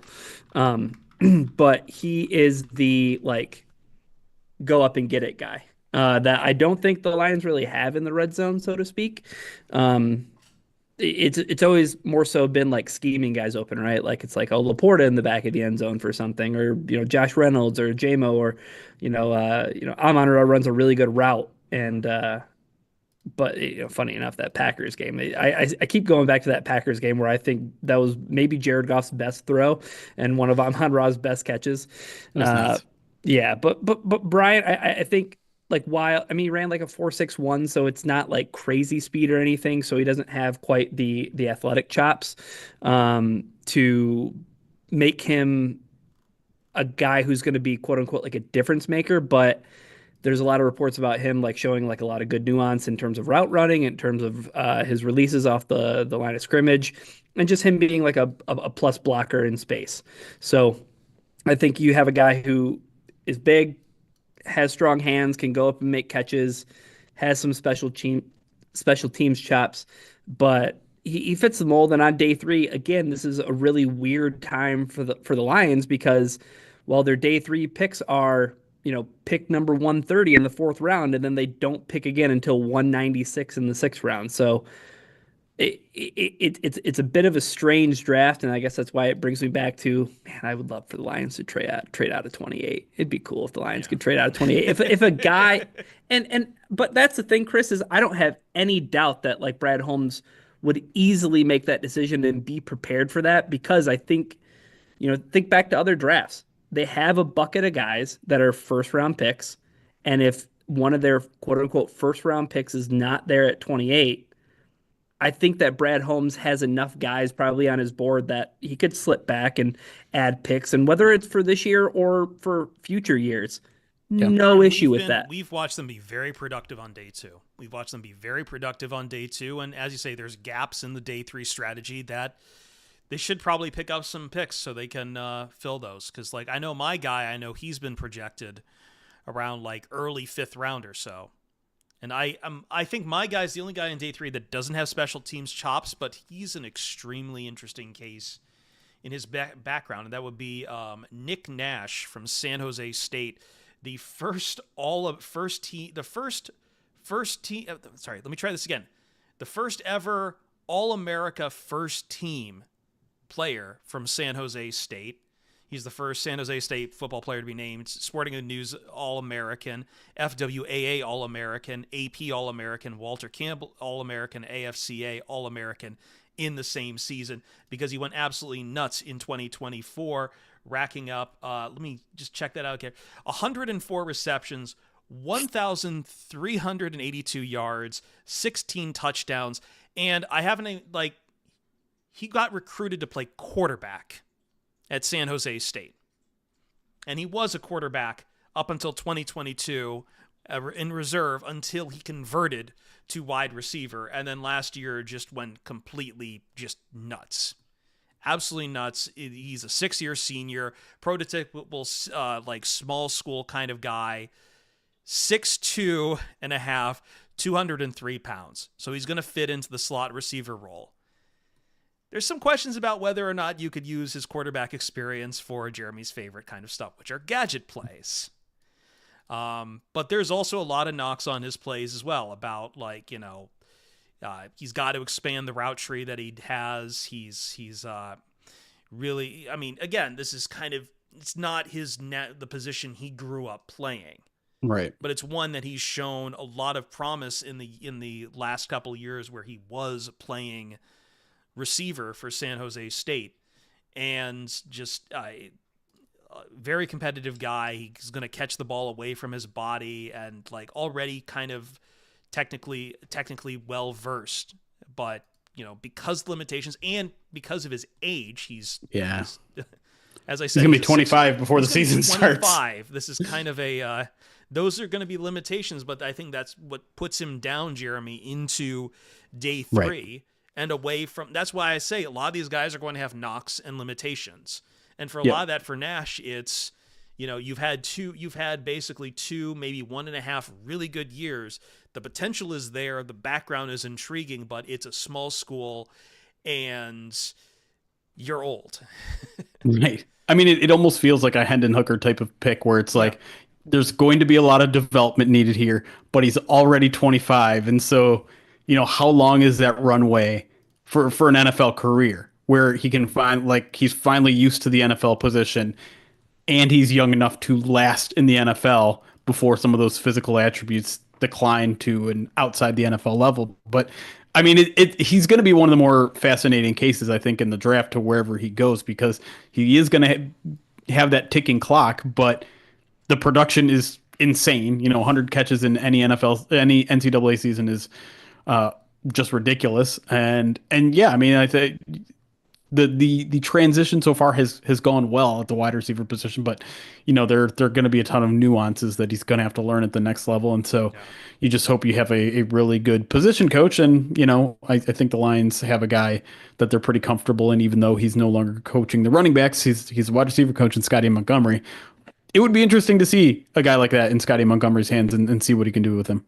Yeah, I think we got through all of them. We did it. Yeah, I know. We did a draft episode, guys. I know. Chat's been yelling. It's not even April yet. I know, and Chat's been yelling at us the whole time. It's like, why aren't you guys talking about DTs and edge? That's coming. That's coming next week. We're getting this one out of the way because I feel like while this was fun to talk about wide receivers, it's also the one where it's like, we got to get that out of the way, and now we'll start talking about the juicy stuff. More pressing needs. What are we doing next week? Is it Ryan, DBs? I think you're the master of ceremonies on this. Are we doing DBs next week? I know we talked about this. I think that I have it set up so that we would go O-line and interior defensive line, but I think we're just going to go defensive line as a whole. That's right. But or maybe we're going to switch. I think we said we're going to switch. So I think we're going to go next week. I think we're going to go edge/linebacker. And secondary. Or linebacker and secondary. I don't know. Yeah, but just know that next week is going to be a draft episode just like this one. The following week is going to be a draft episode. And then I think we were talking about the week of, like, the Monday before the draft. We're going to either do, like, a mock draft or, like, here are the guys I need them to draft, or here are the guys I need them to stay away from. But we're kicking into draft coverage. And it's weird because we haven't done this for 2 years. It's also true. We're coming up on a year anniversary of something that happened, of bad things. But yeah, like I think the general idea here was like, let's build our way to the Lions' bigger needs. We'll start with kind of the exterior stuff that most people aren't paying attention to right now, right? Not a lot of Lions people are doing tight end scoutings, and so we want to familiarize you guys with a couple of names, and then once we get to kind of the trench boys, the big boys, then we're going to be talking about things that everyone else has been talking about, and we'll hopefully have a little bit more in-depth guys that we like, guys that we've been studying now for months instead of maybe just a month. And so, yeah, we'll work our way there. And in the meantime, we'll talk about some news stuff too. Cause I've kind of hinted at throughout the entire show, it's the owners meetings week. And that tends to be kind of one of the last newsy type weeks before we get to the NFL draft. We'll hear from Brad Holmes. We'll hear from Dan Campbell. We'll hear about some of the free agency decisions they made and some of the things they're thinking about with the draft. We talked about them last podcast too. We'll hear about some of the rules being proposed there. And it's going to be very interesting because I think we talked about this during the break, but it does feel like there is suddenly legs under this idea to ban the tush push. Which feels... I'll believe when I see it. I don't think that one's going to pass. I don't know. Like, I don't know. I get called an Eagles lover all the time on this by our audience, so like I can't really defend it here. But at the same time, it's like, I mean, The Packers proposed it. That's all you need to know. That's all you need to know about this. What we got coming up this week? I did put out a scraps over the weekend. A very concentrated scraps. We will have scraps again this week. It usually comes out around the weekend. I've been making a note to try to get that done earlier in the week, but I just, my workload being what it is, I am actually also working on... This is a very fun draft season for me because I am also working on draft profiles for my other job as well. So I'm really, really enmeshed in all of this. Mailbag, I believe, is coming back this week to the public feeds. Jeremy's kind of... Well, okay, so I'm in Florida until Thursday. So okay. If we record a mailbag while I'm here, it probably won't be for our live audience. So the people that join us live on YouTube and Twitch probably won't be for you guys because I can't really stream from my laptop. I can always host it for you guys. Very effectively. Eric. Maybe not. I haven't even set a date with Eric. I will tell you, this Wednesday around 2 p.m., there's going to be a Movember-related stream. Spicy. That does not have much to do with football. I will be cashing in one of those rewards, so if you want to join, I for sure will be streaming on Twitch. I'm not sure about YouTube because I'll probably be streaming from my phone. And then, in terms of the midweek mailbag, I'm not sure when we're going to get that recorded. We will at some point. It might not be midweek. And then I will also like to plug Pride Detroit Direct. Early in the week, you can expect a first bite regarding Rock Yassin, where we talk to our good friend Kyle Barber about his year in Baltimore. Yes, good times. Good that interview. That one's already in the can. You guys are going to enjoy that if you're a Pride of Detroit Direct subscriber. If you're not, and you want all these first bites as we go through the free agents that the Lions have added and the draft class once we get there, go to prideofdetroit.com/subscribe. You can get access there. Access. I think we're good. Ryan, anything you got to plug? Access and excess. The Pride of Detroit story. Sure. Well, that'll do it for us. I am Chris Perfett at Perfett on Blue Sky, Jeremy Reisman at Detroit on Lion, Ryan Matthews at Ryan_POD. Thank you, as always, for supporting the POD cast, and we will see you Starside. Recording stopped. I did this as a memoriam for the no longer allowed celebration, which apparently is absolutely ridiculous. Apparently that has like gang connotations or something. Oh no. Doesn't everything? It's one of those things that as soon as you draw more attention to it by disallowing it, then people learn that sort of stuff, that it's like gang affiliated. If you would have just let people do this, being like, okay, cool. Yeah, I'm not going to look at that. Like, I don't care. Why are you banning it? And then someone's like, oh, apparently it's a crypt signal for not trustworthy or something. I'm like, okay, sure. I mean, sure. Yeah. Most of the audience at home knew that. Yes. Anyways. So I honestly, when I saw them do that, I thought it was because officials just didn't want to get it confused with the throat slash. And so if they're both illegal, then they don't have to worry about flagging a nose wipe when it wasn't a throat slash. Okay, but like even then, like if somebody gets up and signals first down, and they go like this, is it a gun? Is it a gun? Is it a gun now? Can you do this? Is this allowed, or is it only a full hand? I love only be a full hand. How many? Is the shooting the bow like? What if you do like who was that guy in baseball who would shoot the bow?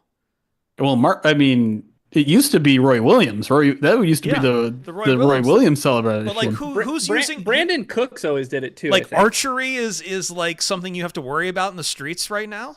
Look, here's the thing. The Mongols are coming. How far back can the weapons go? Can you do like one of the ball and chain things? Yeah, like a sling. I want a full-blown 2001: A Space Odyssey, discovering bones as tools. Like that's the celebration. Like, is that where we draw the line? Only if one of the players has to be it's a group celebration, and one of the players has to stand like the Black Monolith. What about a slingshot? Is that Yeah. just- Oh, that's that's small David and enough Goliath. Ooh, you can kill someone with that. Ooh.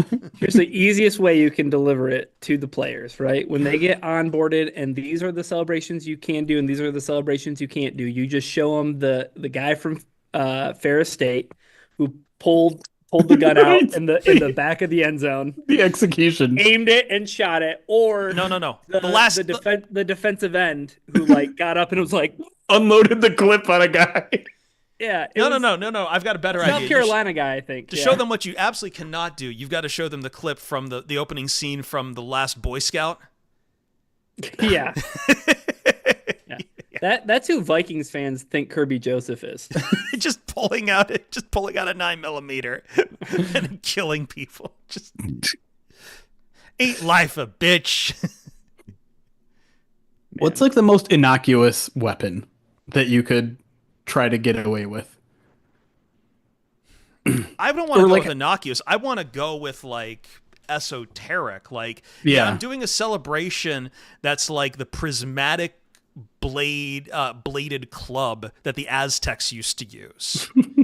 How about that a thing? cattle? I want a cattle prod celebration. What are those things? Makwahitli.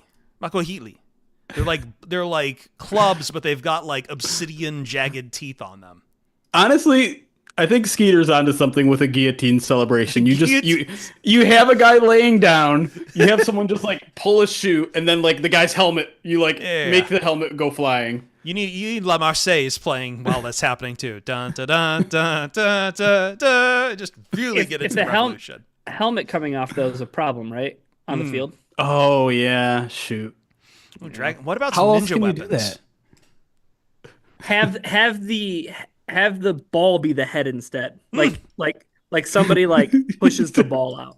Yeah, he's just got the ball on top of his helmet, Yeah. and then you guillotine and again. And the ball rolls out. Okay, this is a good problem-solving session here. I feel like Dan Skipper would be the executioner. And that would be a problem though, because I'd want him to take the helmet off and then I'd want him to like put on the Have hood. something Put on a over- hood, yeah. Yeah. The clown car. Or maybe I was gonna say maybe the helmet is the hood and you like rip it off dramatically, but then again we're taking It's the helmet very- off. We can't so- do that. One of the movies we put on some movies while I'm at work. One of my friends keeps putting on Basketball, and I am realizing. Can I yeah. tell you what has not aged well? Is that rant at the start of the movie about the like, excessive celebrations. excessive celebrations and free agent players and doing it. It sounds so fucking old fart as hell. Yeah, Now it's a little boomery. 2020. It's not a little, extremely boomery. Oh, come on. But that was, here's the thing that they absolutely nailed though. Yeah. All of the teams moving cities and none of their names making sense anymore. Right. Yeah. Like the Minneapolis Lakers moved to Los Angeles where there are Where no there lakes. are no lakes. Yeah. The New Orleans Jazz moved to Utah where they don't allow music. Well, this sounds like a This is a funny basketball line. problem. Well, no, they talk about how the Raiders like moved from Yeah. LA to Oakland and back to, No, but Now they're on to I Vegas, see. I like- object with that because I will say, like, this city, like that, the Raiders are still like the #1 football team in this city, and it's bizarre.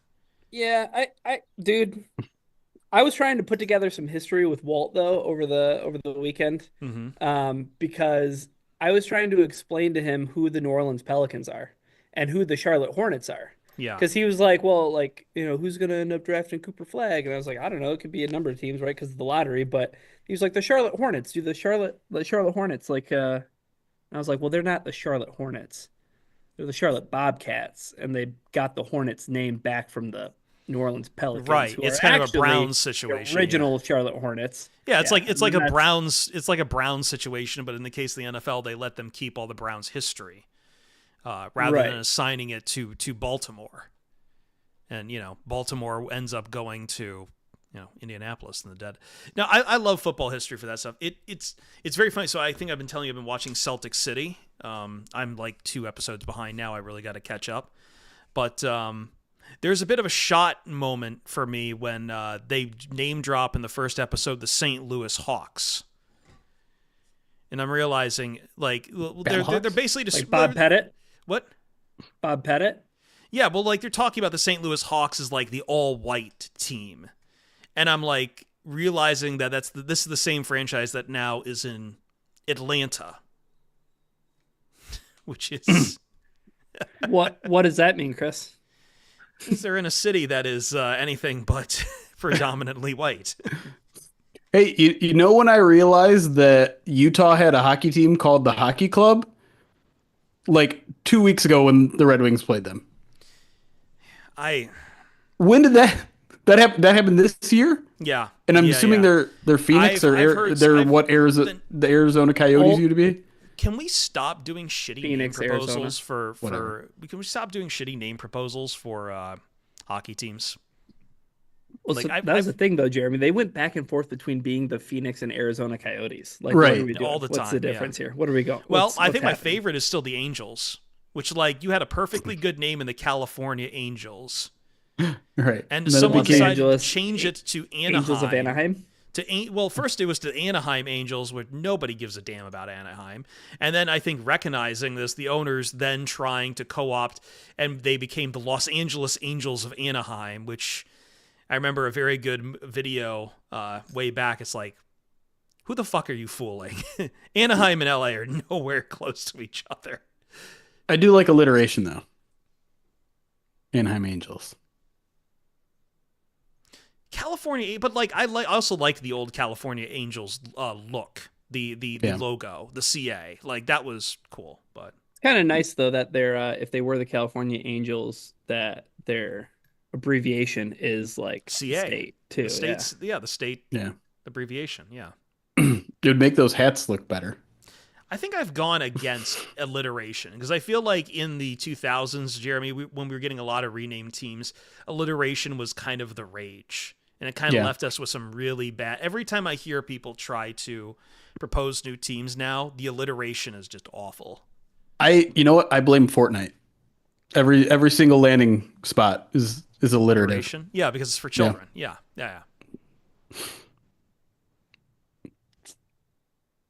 But I like alliteration still. They've ruined it.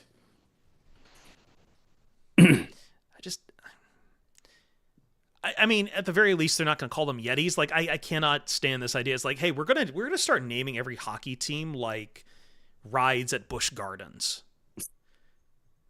This is a weird take from you because it requires you to be informed about hockey. Well, it also requires you to be informed about Busch Gardens, and I realize I'm specifically talking about the Busch Gardens in Williamsburg, where I lived for a couple of years, which was it's very European fantasy focused.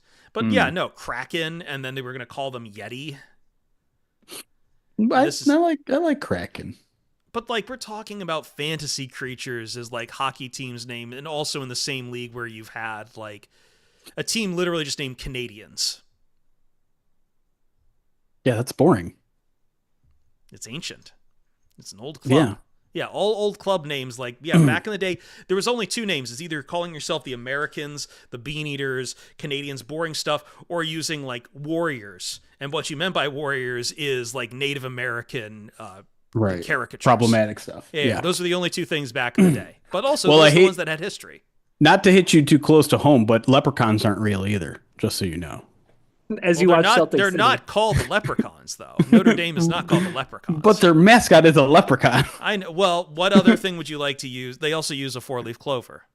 Like, what other icons would you like to use for a team named the Fighting Irish? How many Wolverines are in Michigan? All of them. Hugh Jackman is in The Minnesota Mothmen.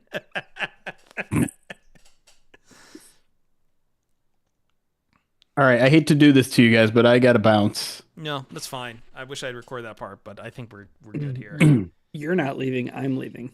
Whoa. Oh, geez. Okay. He's gone. Yeah. Hold on. I don't even know what the layouts are. Hold on. Off air. That's fine. I'm going to jump. I didn't even switch it back to the chat, so, you know. Ha! Take that, chat. So I'll be down at the owners' meetings that start on Monday. I think for Pride of Detroit Direct, I'm going to do a video breaking down everything that happened and kind of my biggest takeaways. So if you want something that covers the owners' meetings and you don't want to wait till we do the midweek mailbag or till we talk about it next week on the POD cast. Yeah. I'll try to get that out. I think that'll be like the newsletter of the week. I'll get that out Wednesday-ish. Okay. Yeah, and then midweek will either be midweek is probably we're probably gonna record on Friday if I'm gonna be quite honest. I think that's the earliest I'm gonna be able to get it in. Yeah, that's all I got. Neat. All right. Probable for Tiki Tuesday for me. This is kind of a nice 4-day weekend got for myself because I usually would be working today, but I don't know. I was hoping to go to the Dodgers Tigers game last night, and that completely fell through because my friend's dealing with a horrible situation, and my other friend is completely busy with his third job. So hey, at least I didn't watch another beatdown of the Tigers. At least I guess. So, yay. It's a long Happy season. clown. It's a long. There's 159 more. It's games. one series. So it's you one got series swept against a team by that is the far and away champs. the best team in baseball right now, and you don't have a center field. Everyone just pay attention to the Pistons. They just took down arguably Except the best for team Jeremy. in basketball. I won't. I'll just from afar. I won't watch the games. No, I'm very excited. I'm very excited for April in the D right now. I'm gonna watch the playoffs. I'm not gonna lie. Sorry in advance. And the Panthers picked up a win. No one cares. I'm sorry. Kelly Rowe cares. How dare you? I like that the league exists. Kelly Rowe cares. How dare you? She is a financial. She is not an objective observer.